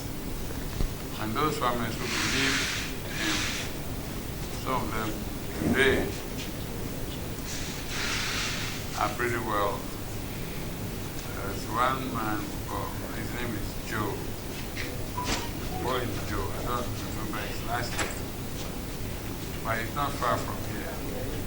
In 1997, when we met him, he was growing 5 acres of pineapple each year. And I guess in his little village there, that was a big farm. So we talked to him, and he got the idea. He accepted the idea. He worked with us. Well, we worked with him, he helped us, we helped him. Anyway, today, he's doing 350 acres of pineapple. And he's our biggest supplier of pineapple. Gives us something like 10,000 pineapples a week. Well, we called him the other day to come for a meeting. He came in Land Cruiser V8.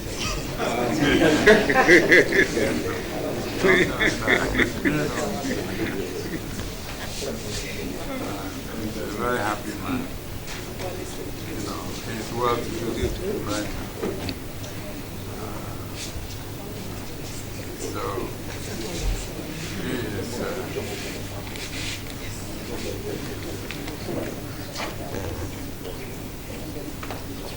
an example of what our system can do if you follow it well.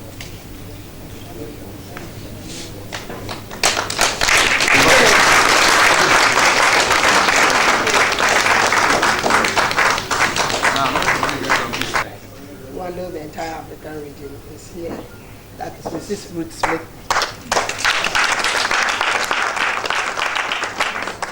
And then I've introduced before, and I'm introducing her again, our General Manager, Janet Literate.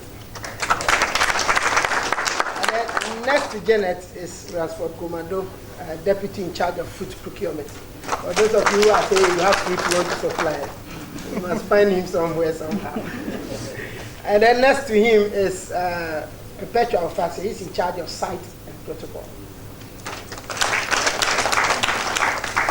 And then the woman with a very big stomach to accept everything that we do. I'm not talking about the physical stomach. But this is a woman who manages about 3,500 people, not eat bad food and all. So that's our HR manager. And then my very good friend and my bishop, Charles Edu, is our technical manager. So these are a few of the managers present here. And Mr. President, once again, I'm sorry for the delay, but we are honored to listen to you. Thank you. Yeah, thank you, Mr. Lister.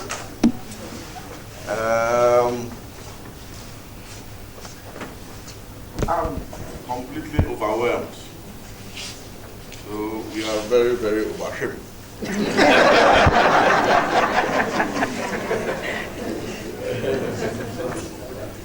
How we took us through your presentation with Uncle. I didn't know him much, but I think he will be my mentor. So,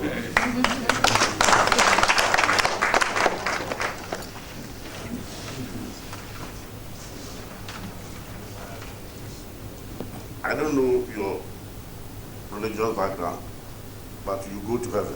The difference is that when the white man came here, he wanted to do something good, and he wanted to have somebody who is trustworthy, who is selfless, and can trust. Your father has been my philosophy in life. What legacy do you leave behind? And that's why I'm doing all that I'm doing. It's not about money. No. As he sits here, what is money? Where is money? I went to him and I asked him if he can give me a check from here. But he can't give me a check.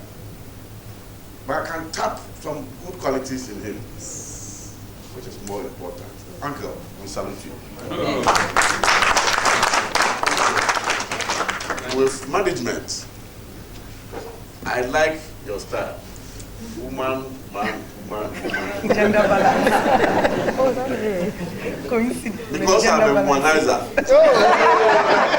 But you understand womanizer. It's not how you understand. Yeah. In your dictionary, my dictionary is different. Yeah. We want the definition. My definition is that I'm so happy when I see women striving higher and soaring higher. That's my. And I encourage you, you educate a man, you get one person. You educate a woman, you educate a whole nation. And seriously, before I move on with my speech, I want to decorate our uncle with just a small. So,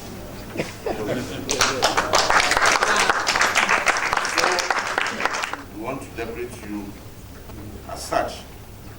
And also on behalf of the private sector, what you have created for Ghana. Look at the number. Let's give him a stand ovation.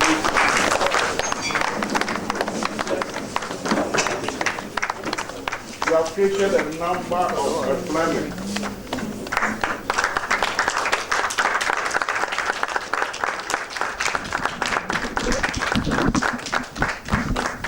See all these nice people, women and gentlemen here. They are all working because of you. When your partner came and you said, no, me, I am a lecturer. I can't do business. I've stayed in America. So, who are you, man? We have seen what you are seeing. And generation will forever remember. You have done very well. And Ghana is equal.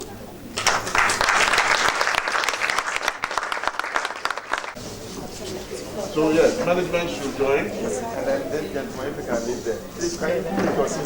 Then the management can come here. Please, you can come this way. What is it? Is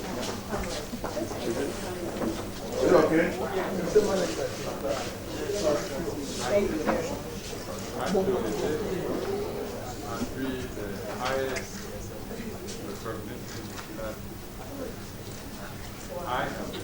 Wow. Powerful.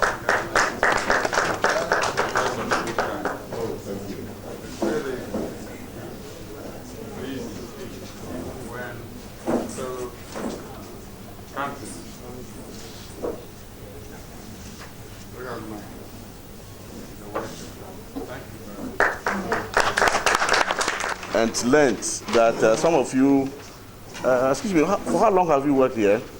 17 years. 17 years. West Africa. I'll call Almost you. 20. Now you are West Africa.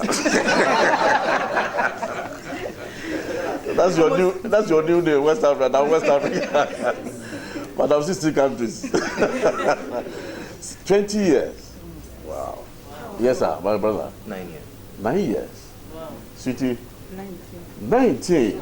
Wow. And you? 20. 20. Ah, are you an American?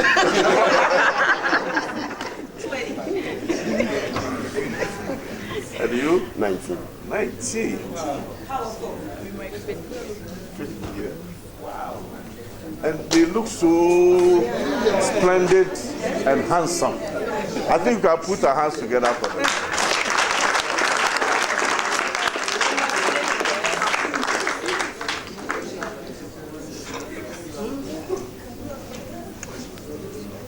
When we see good things, we must appreciate it. Yes. If you are not careful, politics will take away all the good things that we have. But these are the good things we want to appreciate. We thank you for your good work, your trustworthiness. It's not easy to work in a company for more than 5 years, 10 years, 15.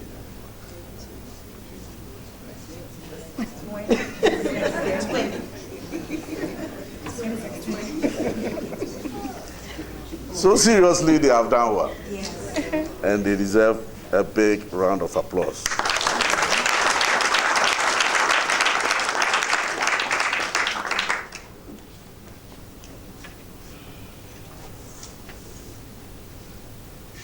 Our uncle, mentor, and a gem of Ghana and a gem of Africa, who is a partner of this company, management present, on behalf of the Council of the Ghana National Chamber of Commerce, and on my own behalf, the membership, the media, and all those who are accompanying us to this place today. We want to appreciate you for allowing us to visit you on this very day. Seriously, we're supposed to be here about a week ago, but other issues, equally important, national assignments coincided, and that made us push it today, and you accepted us in good faith. And on that, I wish to express our profound gratitude to you for accepting our requests for this business tour, for your reputable organization. Seriously, the history of the growth and development of the private sector in Ghana is replete with notable contributions by the Ghana National Chamber of Commerce and Industry, of which you are a member. The chamber is more than 200 years. And all of you here are less than 200 years. Even Uncle there is less than 200 years. It's only my good self who is more than 200 years. because I stand in for those who were there at the time. So your great ancestors give you their greatest regards through me. The chamber has been in existence with the legislative instrument LI 611 of 1968, Act 232, that mandates the chamber to represent the business community in Ghana by promoting and protecting commercial and industrial interests in this country. I hope you are aware of these things. Now let me use this opportunity to commend your efforts in building a profitable enterprise that thrives on respect for each other, seriously, care for environment, sustainable production, and inspired legacy. Indeed, your contribution to the economic and industrial growth of this country, particularly in the fresh fruit sector through creation of jobs, skills development, and technology transfer for the people of Ghana. When I went out there, I saw a lot of women. And that proves to all of us that the vision that Mr. Adair and his colleague, partner had geared towards development of this country. Anything with women is about numbers. Anything about women is about development. Anything about women is to avail yourself to go to heaven. Because when Jesus came, I'm not a Christian, but I want to follow God's good deeds. Jesus came,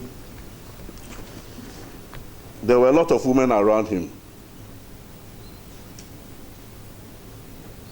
Elisha, he was so hungry. He wanted the food to eat. He went to a woman. So now, where do you go when your business is not doing well? Where do you go? Is it the politician or to the woman? So find a woman who will help you. Seriously, when our finances are not good and you are a man and your salaries are not coming, you still find food on your table because of the woman. Why are we here? So the purpose, I told you that from my first remarks, it's not about money. Personally, if I'm to rank good things that I'm envisaged to do in this world, I think money is, I think, number 4. A lot of people have come as presidents of the chamber. So it's not news that I've also become a president. So what do I leave behind? And one of my mentors, Professor Day, when he was the rector of Gncci, he didn't have money. That he told me the other time. But after that, people saw the good things he has done, and people were rushing him to give him free loans to do something because of his honesty, hardworking, and God-fearing. Just last week, I think the president has appointed him as the chairman of the GRA. All the monies will go to him.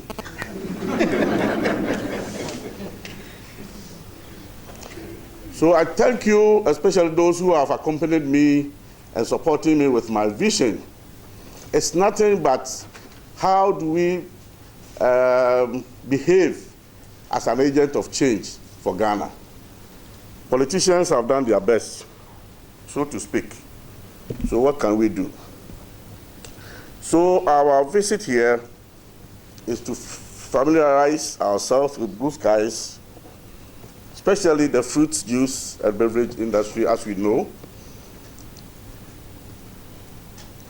I believe in benchmarking. They started from something, something small, and how far the Lord has brought them. So what can we learn from them? I think we have heard much about the presentation that Mr. Lisa did, and a co-founder also has given some history here. And I hope you have learned something out of that. Yes.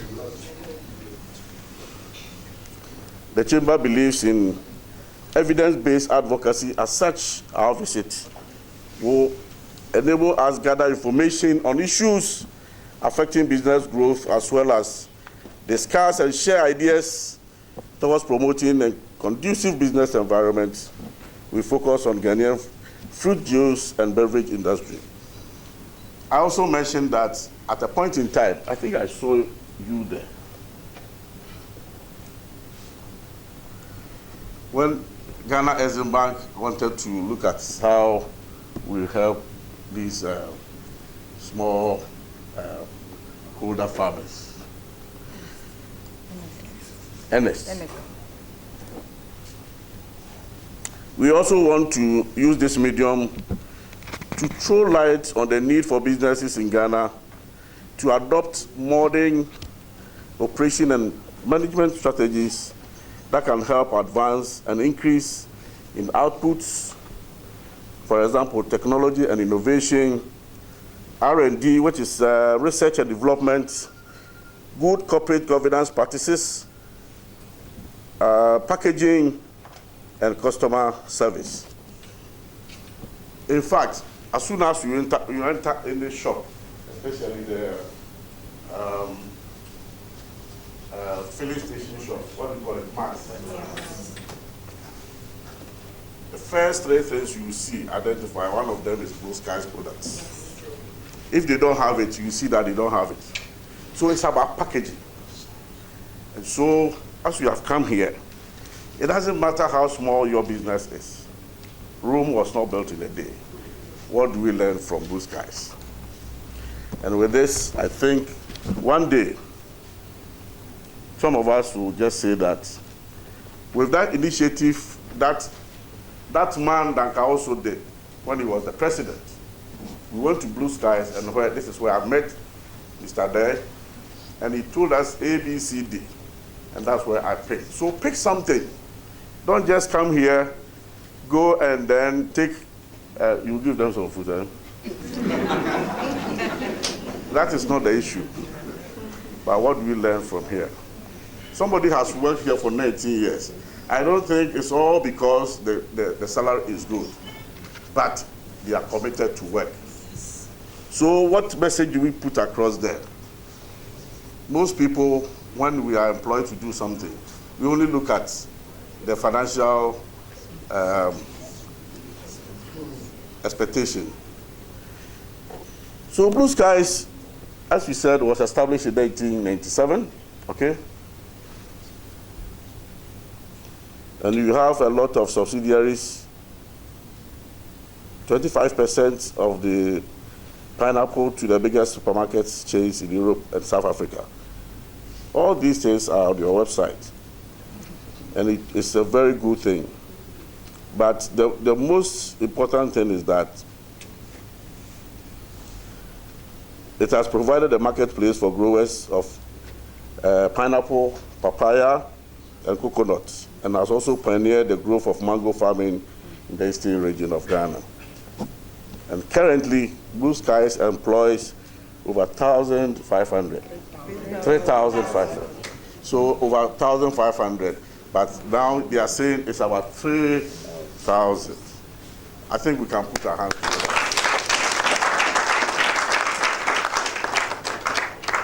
If you employ one person, and that person is a man, and he has married, you are talking about that man, like him, the wife, the mother. I hope your mother is alive. Your father also is there. Good. So, you have, how many children do you have? Two. So, 1, 2, 3, 4, 5, 6. Plus his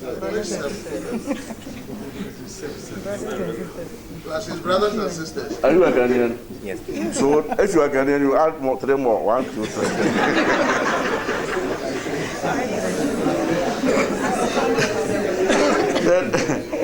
The nephews and nieces, I have a big problem. But I think that's why God has given us what we have. And so we are not only looking at the people who are employed here, but others who depend on them. Seriously, I'm so happy to be here and to learn from that. And so we want to say that we want to engage with you to know your challenges, and through that we'll bring it back to government. Sometimes you cannot go to government directly, and it sometimes becomes also difficult to talk to them. They may also have their own way of doing things, but we engage them very often. I think on the 20th of this month, we are going to meet at the Ministry of Trade with the Minister of Finance on about 2 or 3 days, right? To discuss about the budget for 2020. And some of the things that you said, in fact, I was nodding when you were speaking. Others also were picked from yours. And we have been listening to other people like that, and a few that we also know. We put them before these people as policy makers, and just to see how best we can improve the system. And that's all. So to speak, we want to see how best we can deepen our relationship. When there is any problem or challenge, kindly let the office know, and then we'll take it up and see, because 3,000 times 1, 2, 10 is what? Is what?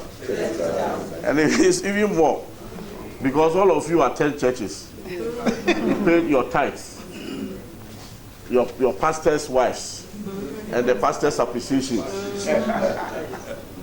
You know, so the ripple effect, the multiplier effect is so huge and enormous.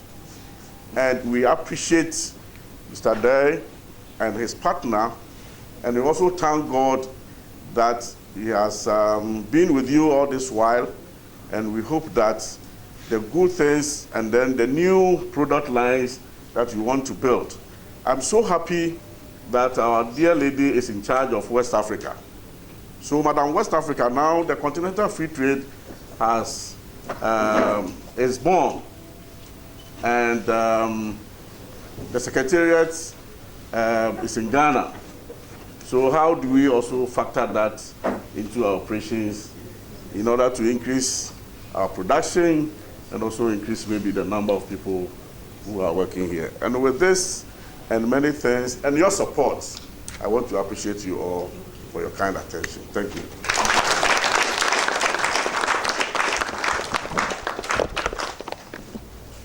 I think you can do it better for the president.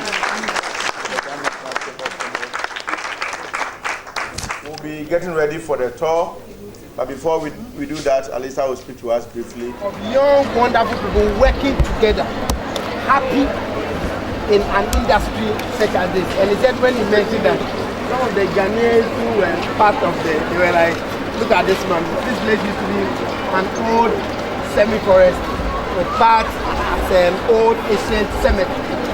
But today we have all lived to witness that. We occupied a land space of 23 acres. At the moment, everywhere is occupied. Initially, we started growing our mangoes as ornamental, so just for floral purposes. But when they grew up, they started flowering and fruitful. They became very significant fast, and people would unfortunately steal the mango. It was tempting people, and when you are caught, the people were being dismissed for stealing. So we thought, why don't we certify it? So the site farm you see, it's a certified, global Act certified mango farm. And it's also an indicator farm that gives us an idea as to what's happening in the regions. You can see as you go around, we've seen very good flowers, after 2 heavy downpours, see that they are burning. So it tells you that among the farms in the southern sector, there's a similar thing. We have about 62 weeks plan. So we factor all this into our planning so that the season that we expect from bumper harvest, we can anticipate what it's like this year, so that we don't make mistakes, so that we know where to absorb the shocks and make some progress. We'll walk down this way.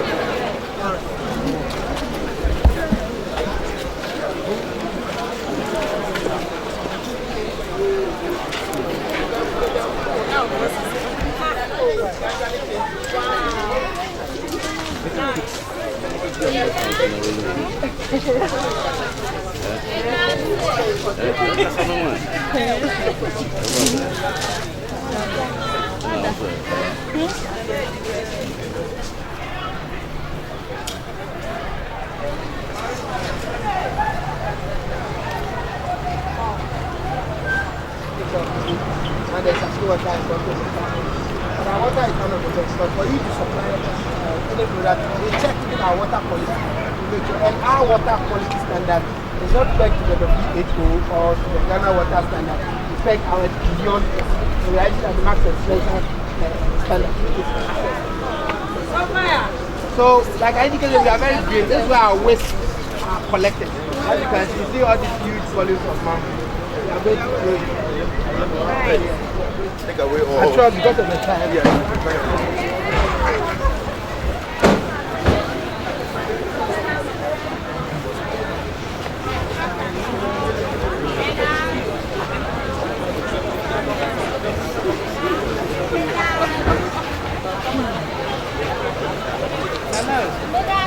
Hey.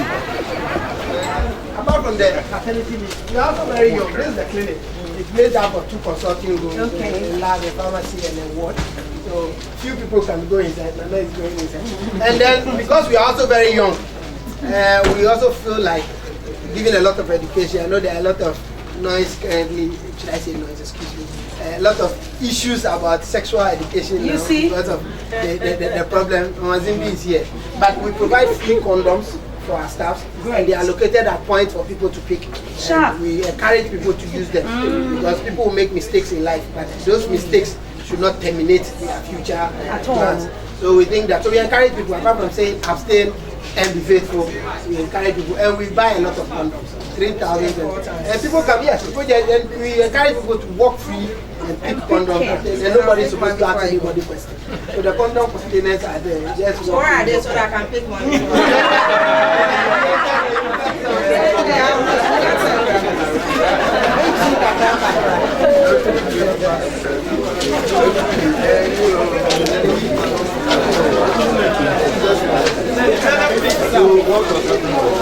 Anytime that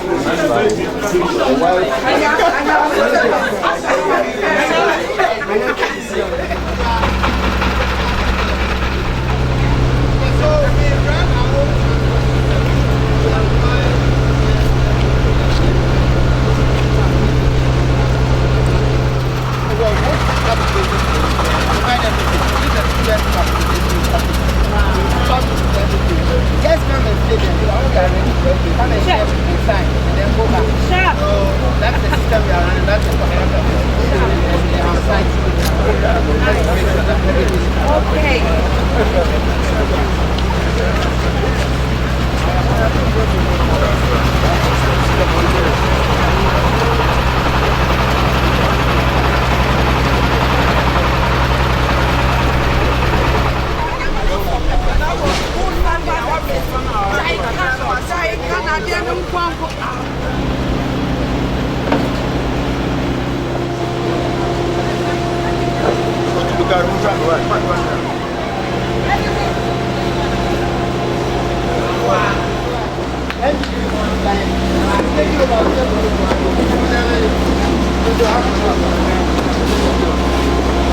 So like I said, before any product goes inside, our team of agronomists work with the farmers. So we know we have a schedule for them. One advantage of our pineapple production is that you can stagger the ripeness or the readiness of the fruit. So you can degrade when you want the fruit to ripe, so that you can have all of them ripening at a particular time. So they do what's called pre-harvest inspection at the farm. They check the quality of the fruit. and then they will ask you to bring it. When you bring it here, there are quality assurance officers here who will do two basic checks. One is extractive, the other is non-extractive. So they will come to the car, check the quality of the food externally. Then you put something to come and advance. I've had experience for about 10 years in this company. Wow. One of the most dangerous areas to work at experience on this deck here. Yes. Because it is your confirmation that leads to the payment. Once you send the farmer is given a copy of the food report, he's going home expecting that it will be paid. And we pay our farmers in 7 days. Excuse me. Currently I don't know, but last year we had 66. And I'm sure this year we'll be heading towards the 70. So when the fish comes, this is the MP2 pineapple. And this is what I said, this one comes from Costa Rica. The MP2 is the French word, Salmon. Okay, but because the application are always the other way around, it says MP2. It has color, it has flavor, and it is not a guarantee for taste. It's very yellow, it is not very, very but it makes the almost over the kind of difference. But when other people were promoting their product, when this pineapple was introduced to Europe, all we did then was to tell our farmers that stop planting the indigenous one and go into this one. And I've been telling people, the difference between these two pineapples, is that this pineapple is like a beautiful woman, and this one is like an ugly man. And that's how it is. This pineapple needs to be treated with care, love, and passion. And I repeat, care, love, and passion. If you don't have this, forget it. And this one, like I said, is an ugly man. You can leave it anywhere to endure its circumstances and survive. When this pineapple was introduced, our farmers were not seeing the rudiments of this cultivation. And it led to the collapse of several other pineapple businesses in this country. Because if you don't have it, it's like integrating a beautiful woman if you don't have money. That's how it is. So what we do is I'll cut out this piece of meat, just briefly, and we'll move on to the other side. This is the swallow pineapple I was telling you about. This was brought by our colonial masters when they were the first Portuguese that came to the central region. This pineapple can grow bigger than this one. But then when they brought this variety here, it struggled to survive in the central region. So it became a standard mutated variety of pineapple that has become the form. Very sweet. Take that one. So we tried that pineapple. Did I say?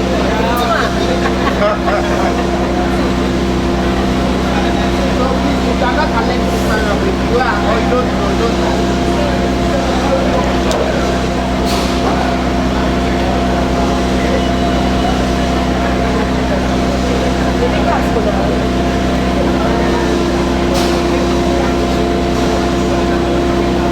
this just pineapple.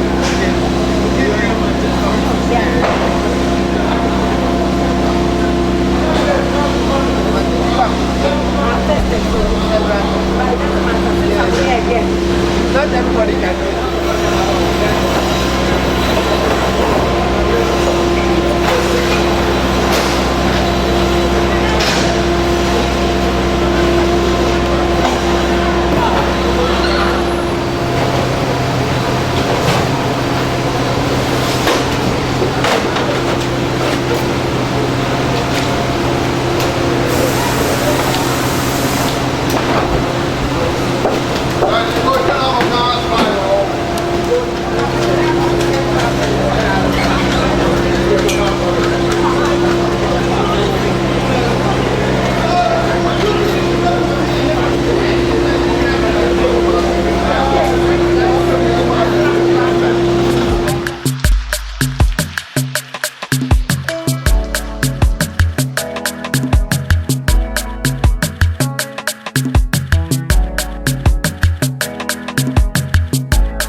With a round of applause onto the podium.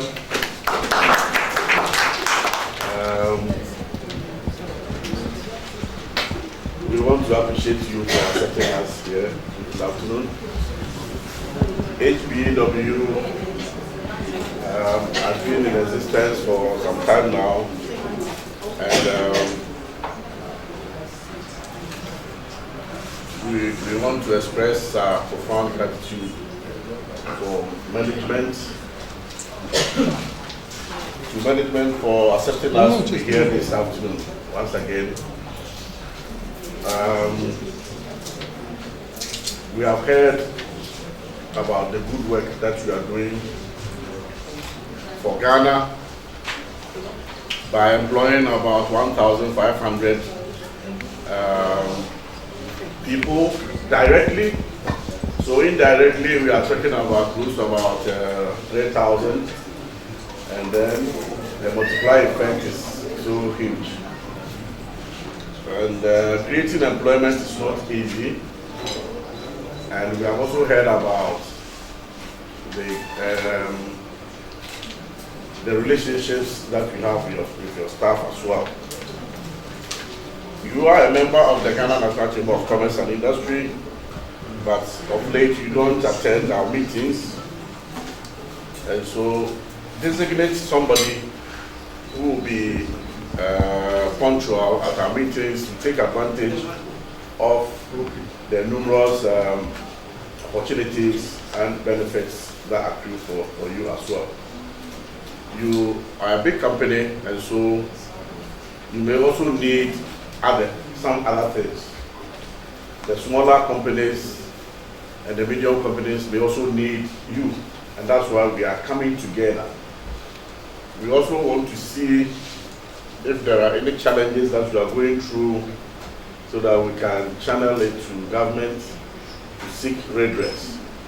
If you go alone, sometimes it is difficult, but if you go as a group, just this month we are going to have a seminar to discuss the budget for 2020, and it's not going to be my mind alone or my ideas alone.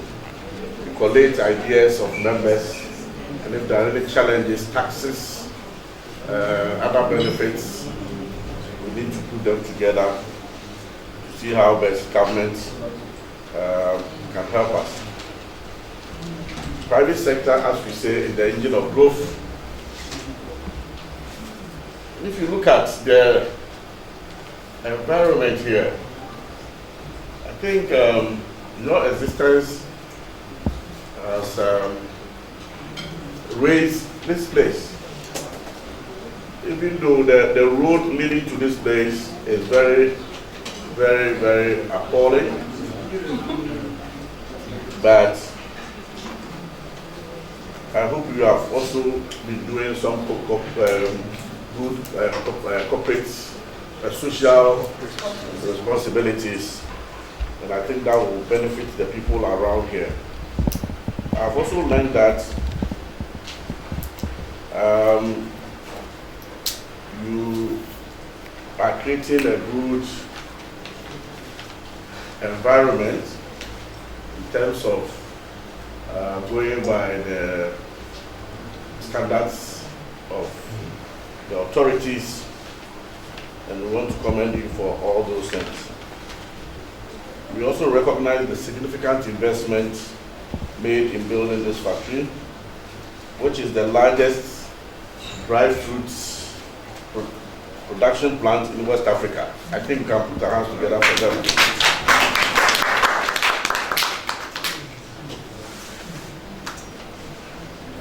This factory is the biggest, the largest dry fruits production plant in West Africa, and your commitment to sustainable production as well as respect for workers, environment, and customers are commendable.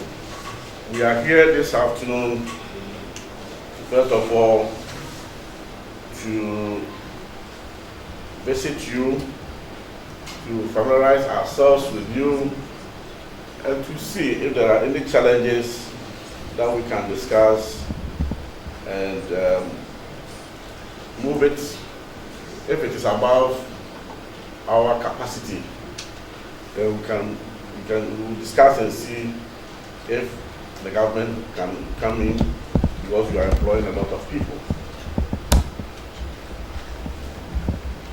We also want to say that we are not coming here for coming sake, but we have the mandate. Even though the trade minister cannot come here, he may want to, but maybe due to numerous work schedule and assignments, we have to do it instead. The LI 611 of 1968 Act 232 mandates us as the leadership of private sector to promote businesses in Ghana. And your business is one of the reputable ones as far as Ghana is concerned. You export most of your produce to outside, and it generates more revenue. So in a way, you are helping us to reverse the trend. That is the volatility of the dollar-cedi relationship. And that is one good thing. The Chamber also believes in evidence-based advocacy, and as such, we are visiting you so that we can gather information as well. So don't hesitate to let us have any of your challenges. Most businesses are not, let me put it this way, we don't have fruits drying, what do you call it? Companies in Ghana. We don't have much.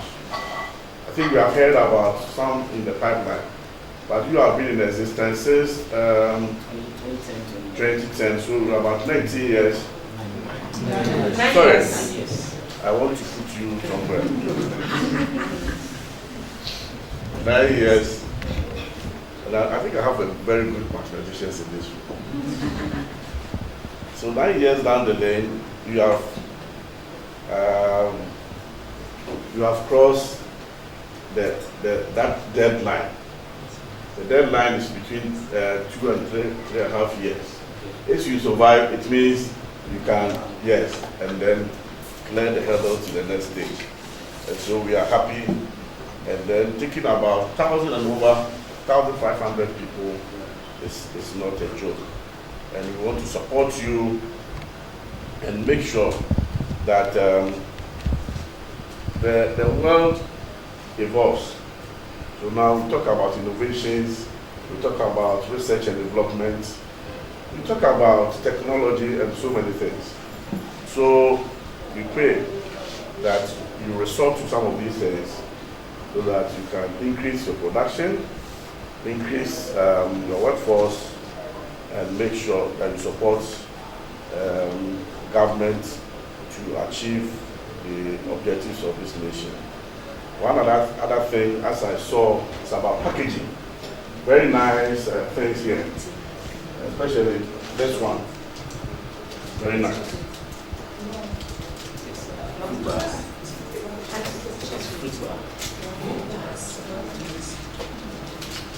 So let me take this advantage and chop this one.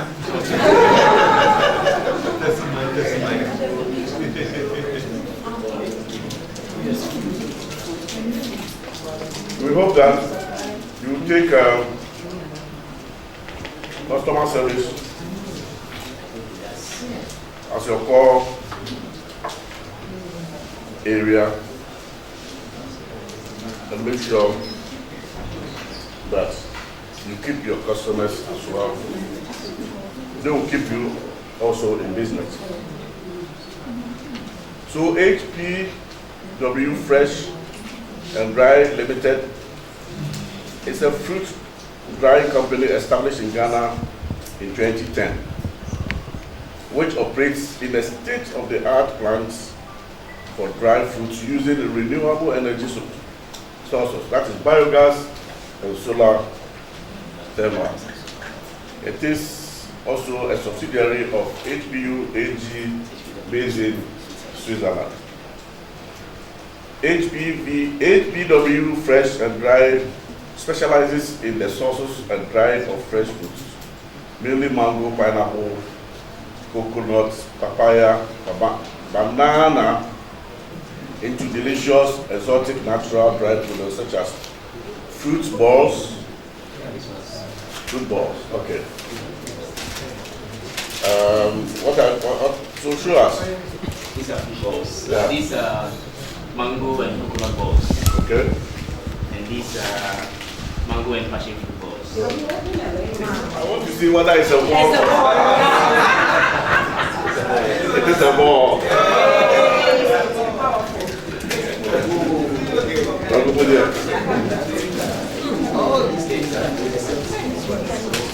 This is also a ball. This is mango and passion fruit. Okay.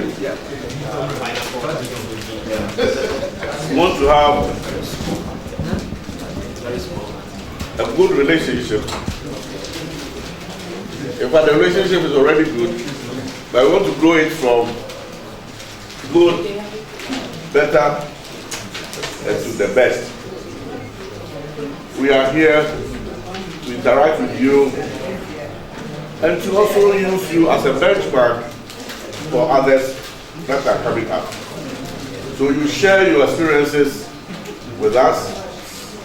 Those who are into other businesses can take, clue from, it will take you from you and use you as a mentor, and then you help us to coach some of these smaller businesses and keep them, because some of them start because they don't get this kind of support, not financial support, but pieces of advice. They are killed or died along the line. So we want to appreciate you for having us this afternoon, and we pray that you continue to support us as well.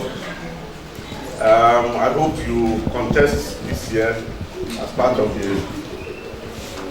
the Chamber Business Awards and become a winner. I hope from the little things I've seen here, if you do well, you will be able to place well. So with this, we want to, on behalf of the council, on my own behalf, and membership of the chamber, we want to appreciate you for supporting the economy of Ghana up to this time. And on this, I thank you so much.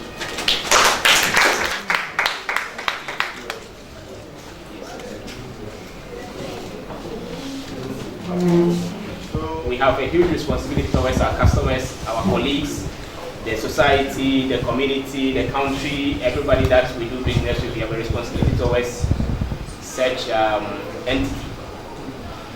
Our last one is aspiring for more.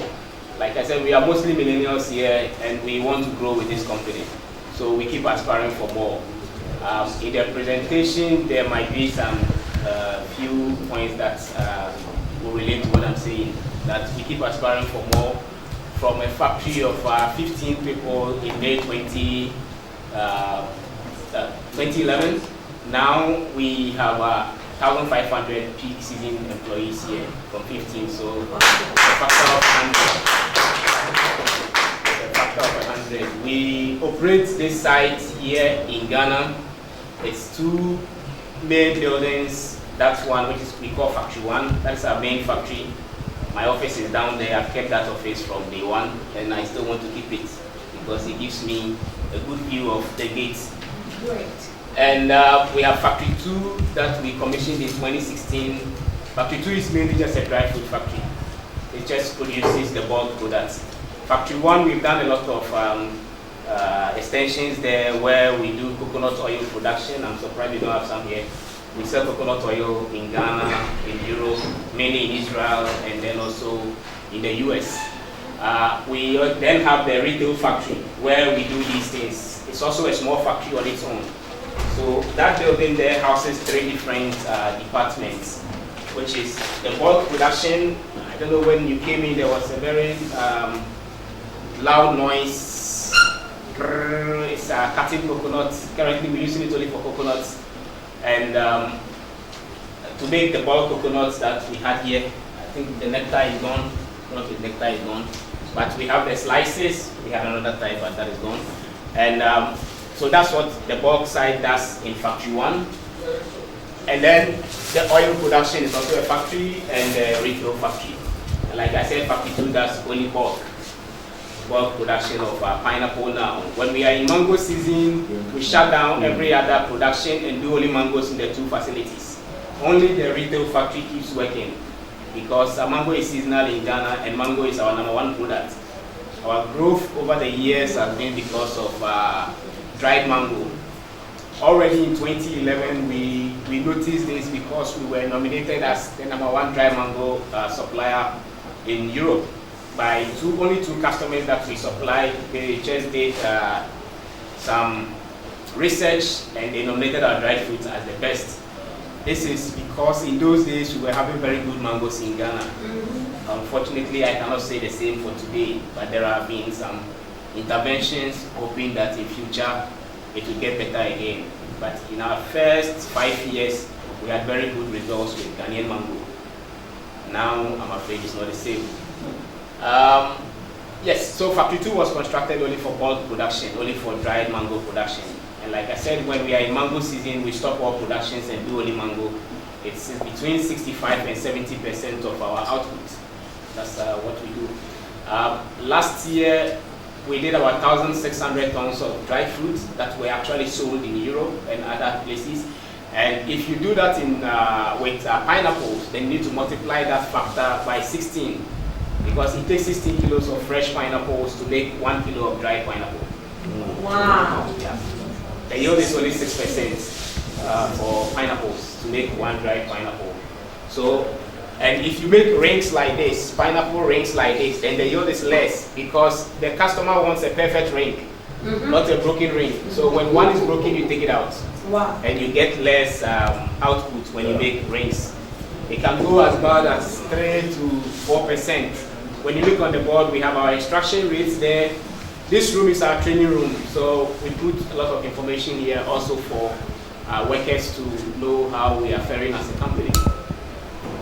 If it is coconuts, thank goodness, coconut is only 5 to 1. We get 20% of coconut because basically drying is dehydration, taking out the water in it, in the fruits. That is basically what we do. Take the fruit, chop it up, put it in the dryer, and then if it is coconut, 12 hours later, it's ready with a moisture of between 1 and 2%. Wow. If it is pineapple, it has to have a moisture between 11 and 13%. If it is mango, it has to have a moisture between 13 and 16%. If you go beyond these moistures I have stated, the water activity in the product goes up. If it is coconut, it will become rancid.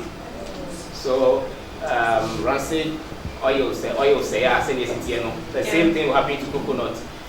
If it goes up for pineapple, also it will start growing mold and yeast. If it is mango, also it will start growing mold and yeast, and you cannot serve a customer with a fruit that has more than yeast, they will broadcast to everywhere. So we need to maintain that moisture in the products before we export. On site, we have a lab here. We work with IFM Ulm in Germany. It's a microbiology lab which tests every batch that we put out. The main reason is because we export everything, we try to keep everything good from here.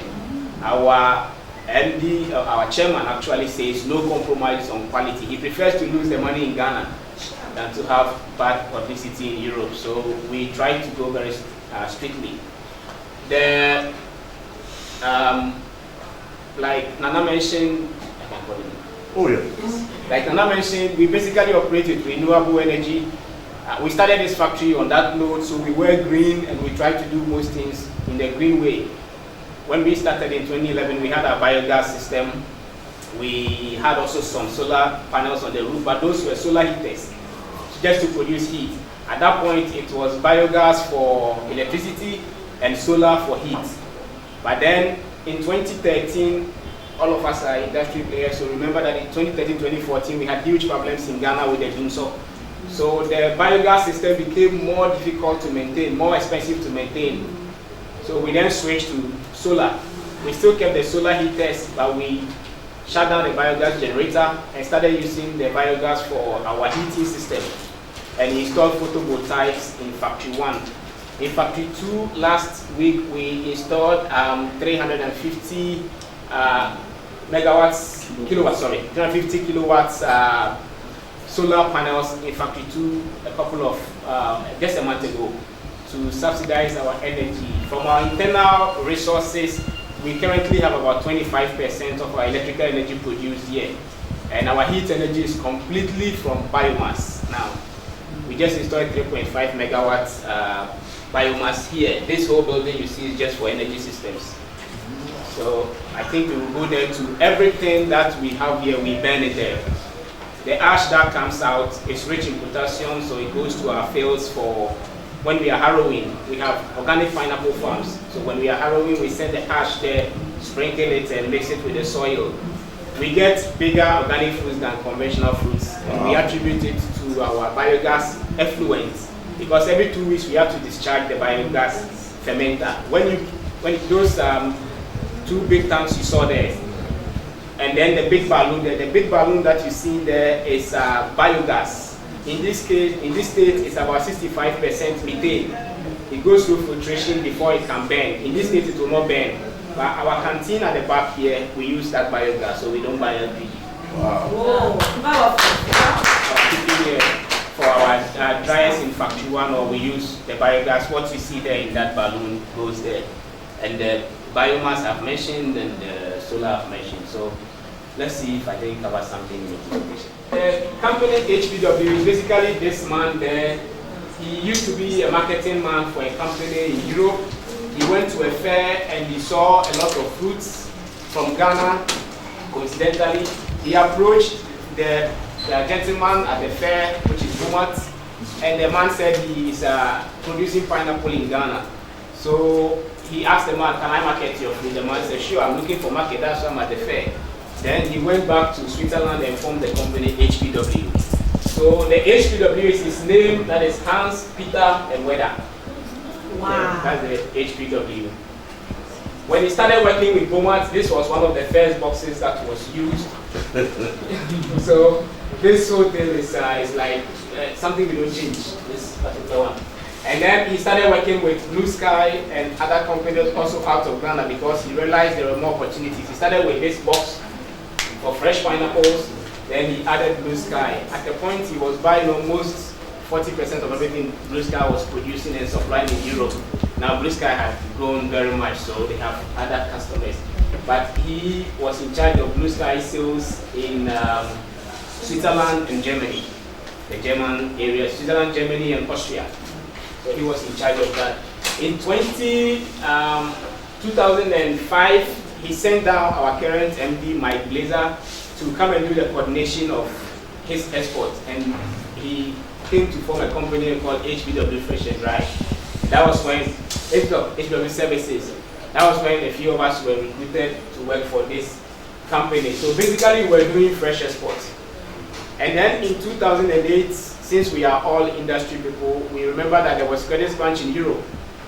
HPW was a very small pineapple seller. In the fruit business, it's more like a commodity business.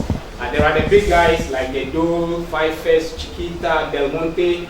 When you go to the shops in Europe, you see these big fruit distributors. And we couldn't compete with them because we were very small. And these are companies that even own some countries in Latin America, if I should say that wrong. They actually own the economies in Latin America, so they could do whatever they want with the fruit. They own shipping lines like Golden Exotics is owned by Compagnie Fruitier, and now Compagnie Fruitier is now owned by Dole. So they could do whatever they wanted with their fruit, and we couldn't match up. But we went into the niche market with fair trade system. We wanted to sell an ideology of ethical production and ethical sourcing. So before 2008, the market was growing for us. In 2007, almost every pineapple out of Ghana was going to us. We were buying from most of the pineapple suppliers in Ghana and coordinating the shipment and sending them to Europe. We were selling, I should hurry up, right? Maybe I'm talking too much. We were selling from Spain to Russia. We had a picture of a pineapple being sold in Krasnoyarsk, that is in Siberia, Russia. So pineapple from Ghana was being sold right in Siberia, in Russia.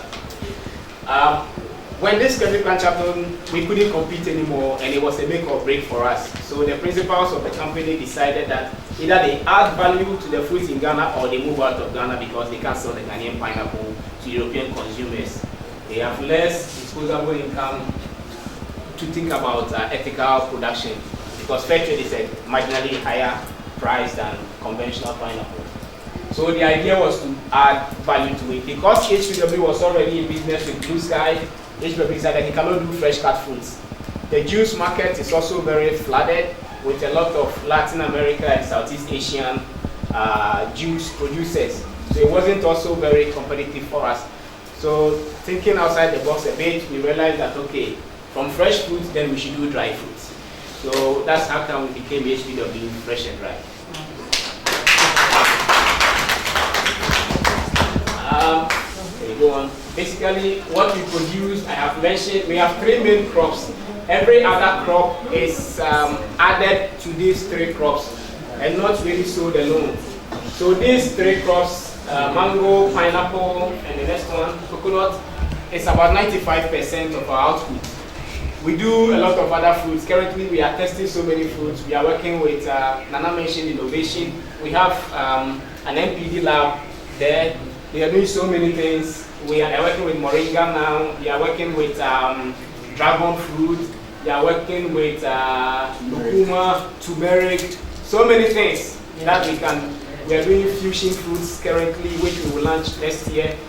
There are so many products we have that are even being launched this year at Anuga in Cologne, at the fair in Anuga that is not displayed here. We are doing so many things now, but most of them, the base is from these 3 products: the pineapple, mango, and coconuts. Because this we can find in abundance, so every other thing is like an additive to these 3 products. We displayed only this brand here because this is our brand that is sold in Europe. We, as a company, control 2 brands. One is Golden Fruits and the other one is the Tropics. The Golden Fruits is our brand that we created for Ghana and West Africa. And Tropics is our brand owned by our mother company for Europe and any other person that does not have private label. We pack a lot of private label like Mavuno Harvest is for the US market. This is sold in Whole Foods and Trader Joe's. We have Smiling for the Scandinavian market is owned by a Swedish group that owns this brand. We have a lot of different other brands that are not here. A lot of brands are not here. We have Euro Company owned by Esselunga in Italy. We have a brand for Carrefour. We have Delica for Migros in Switzerland. We have Coop Karma for Switzerland. Yeah, basically a lot of brands, but the Tropics is our brand. What we do currently, this is the only production site for the HPW group now, even though they still operate offices in Southeast Asia, mainly Thailand and Costa Rica for fresh fruits, and Thailand for exotic vegetables sold in Europe. But for production, this is the current facility. Next year, we are adding the Ivory Coast to it. We are constructing a factory on the road between Elubo and Abidjan. We want it to be close to Ghana so that if anything, we can always run back into Ghana. Michael has some information here. Our staff strength and what we have been doing over the years. Like we mentioned last year, this is the average permanent staff, because we have a peak permanent staff about between 750 and 800 people. The others we bring in when we are in mango season. Mainly, mango is our main crop. Mango, we do 85 tons of fresh mango daily. Whoa! Yeah, 85,000 kilos of fresh mangoes daily. So in 2011, like you can see, we sold only 49 tons, and then in 2018, we sold above 1,600 tons of dry fruits. And like I said, and also that is when we introduced retail, doing the packing here right in Ghana. Because sometimes you have a lot of issues also in Europe. People want to sell your products, but they don't own the brand, so they don't know what to do. Now we do the packing here for them. The expansions, everything is there. Go up to this one. Go on. Well, how do we produce? We work with the fair trade. It's one of our basic compliance levels. We have to be fair trade. So most of the food, of course, we sell conventional to conventional customers, but we always try to work on fair trade.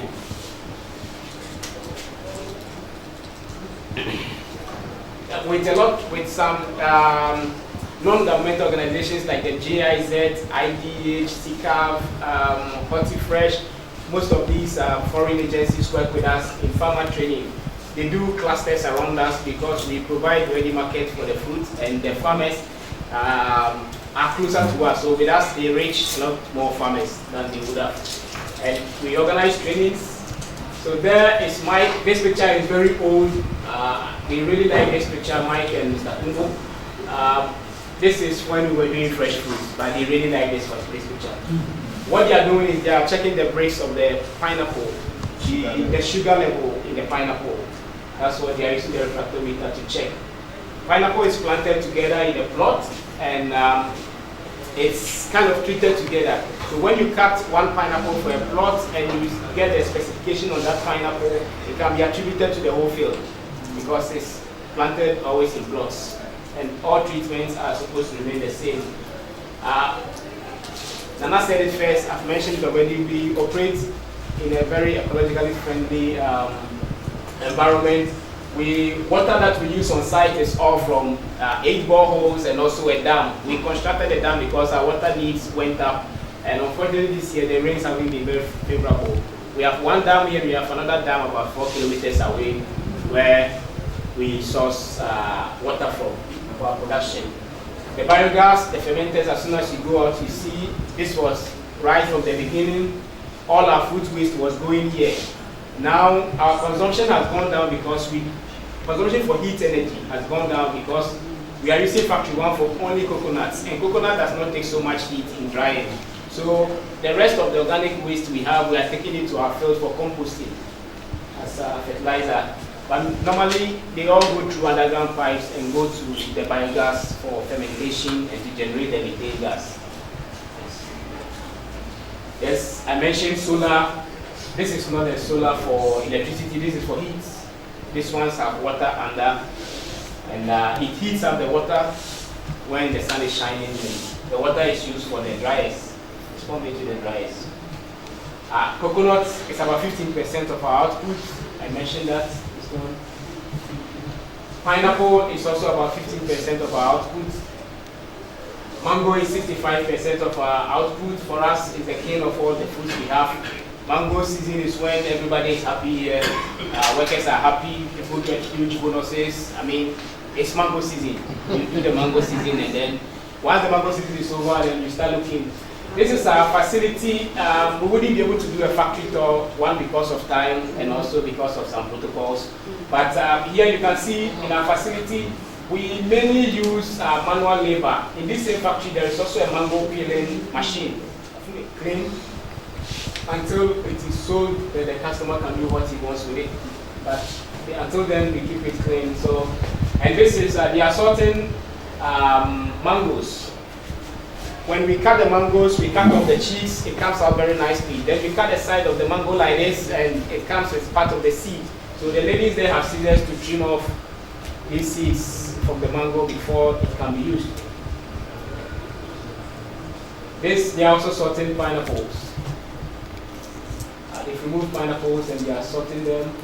Pineapple that come from the dryer. Here we have some certifications here. The first one is BRC. I'm sure when you go to Blue Sky, they would have, if they showed you certifications, they would have showed you BRC.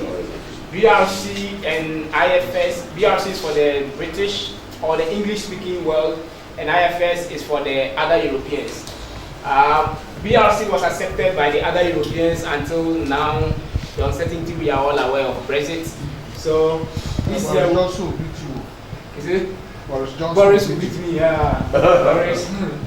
So because of this uncertainty, this year we are doing IFS. But initially, when the EU was one, BRC was accepted. We have been double A since we were single A in 2011 to 2013. After that, we have been double A, which is the highest level anybody can be. The next one is A+. When you get A+, then they don't even need to audit you at all. But as far as we know, no African company is A+, double A+ yet. As at now. So you are among the best? Yes. At the current level, we are the best. I think the trust is still a challenge for the European audit firms to say that, okay, we won't look at this factory for 1 or 2 years. Then the next one is USDA organic. We are registered with the USDA organic standard called the NOP, the National Organic Program in the US. This permits us to sell organic products in the US and also in Canada. The next one is EU organic. The green one is not so clear. That is also the EU standard for organic. Apart from Switzerland, you don't have the bio-Swiss yet. Apart from Switzerland, you can sell organic in the whole EU with that certification. The next one is FDA. The US Food and Drugs Administration, not the Ghana FDA. Of course, we have the Ghana FDA, but Fume is too proud, he didn't put it there. So Fume will be in trouble for not putting it there.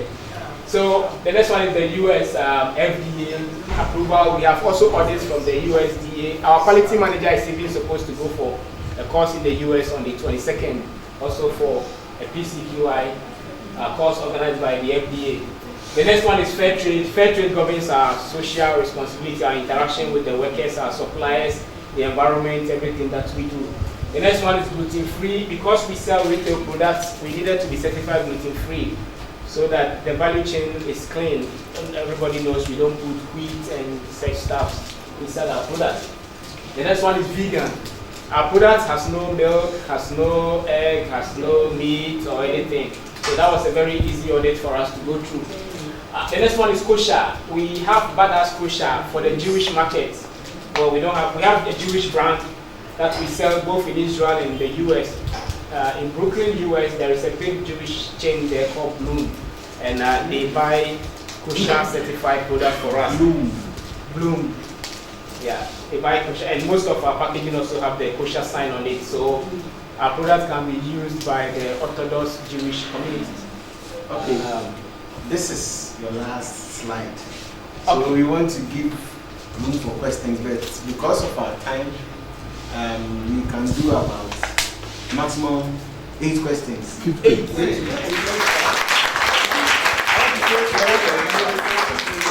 Another flight, made too. That's for NDA mates. Wow. So you are the driver? Yes, my president was his vice. At MBA, right? Yes. Okay. So that is my mate. Don't mind him.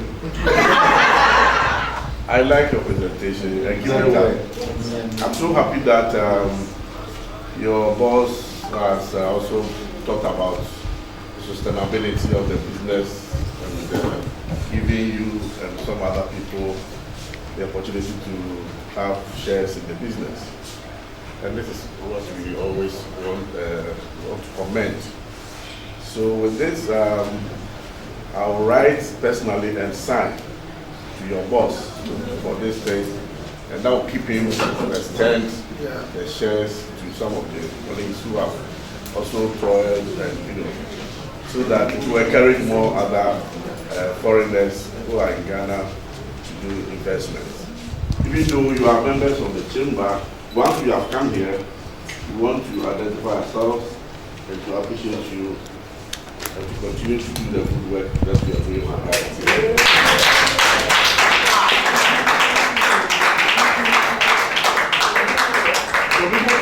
Some people think it's a small boy. It's a big man. It's not a small boy, it's a big man.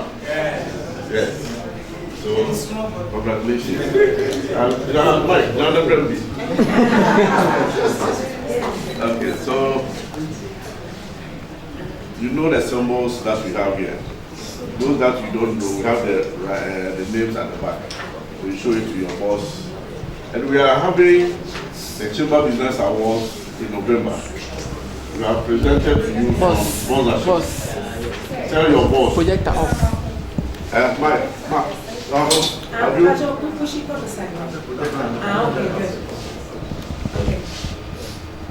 you?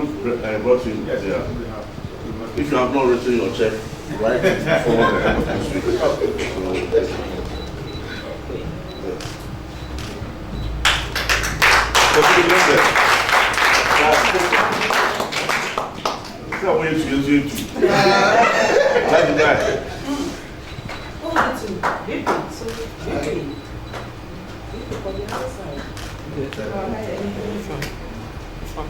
Come on, some cry. From the field, we shred them, we have two shredders. This factory 2, this factory 1. So each factory has a shredder, so that we can shred them into smaller sizes. Because we all believe that we are dealing with microorganisms and they cannot feed on larger sizes of this. So we feed the digester gradually, we do continuous feeding. We feed gradually so that we can get our gas.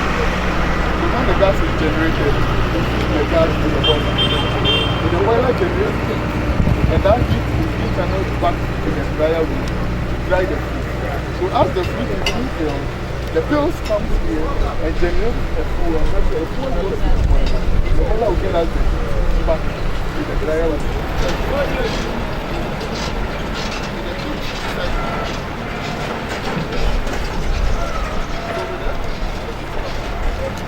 Or cow dung or whatever. It is a little easier than if you're using cellulosic materials like this. Those ones are a little difficult. You need to be able to handle them. Managing the pH, managing the temperature. So basically, that is what we do. That's wonderful. Thank you very much. I think we are grateful, and we have learned a lot from what we are doing inside and also what you have just told us. And going from here, those of us who are into some kind of businesses will learn from your good practices and we emulate it and do the same in our factory. Thank you very much.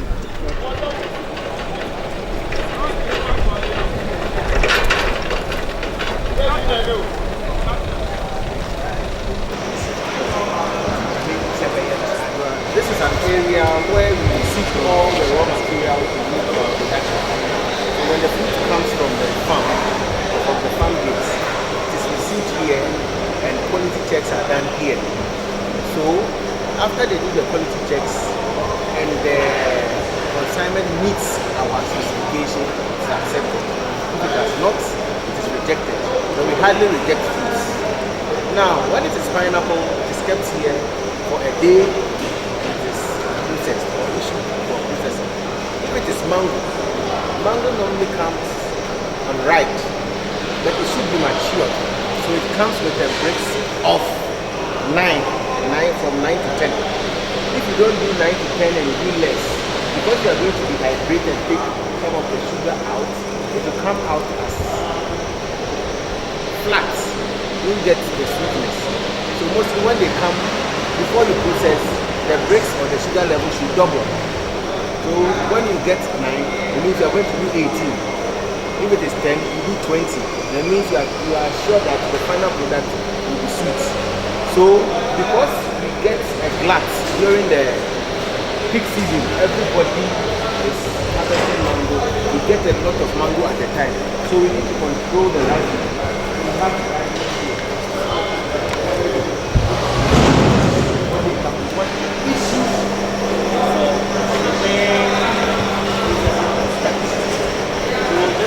then the cleaners come clean and sanitize all the equipment. After here, there's another stage. If it is preserved mangoes or preserved fruit, because as Jim said, you want to enhance the color, you make the color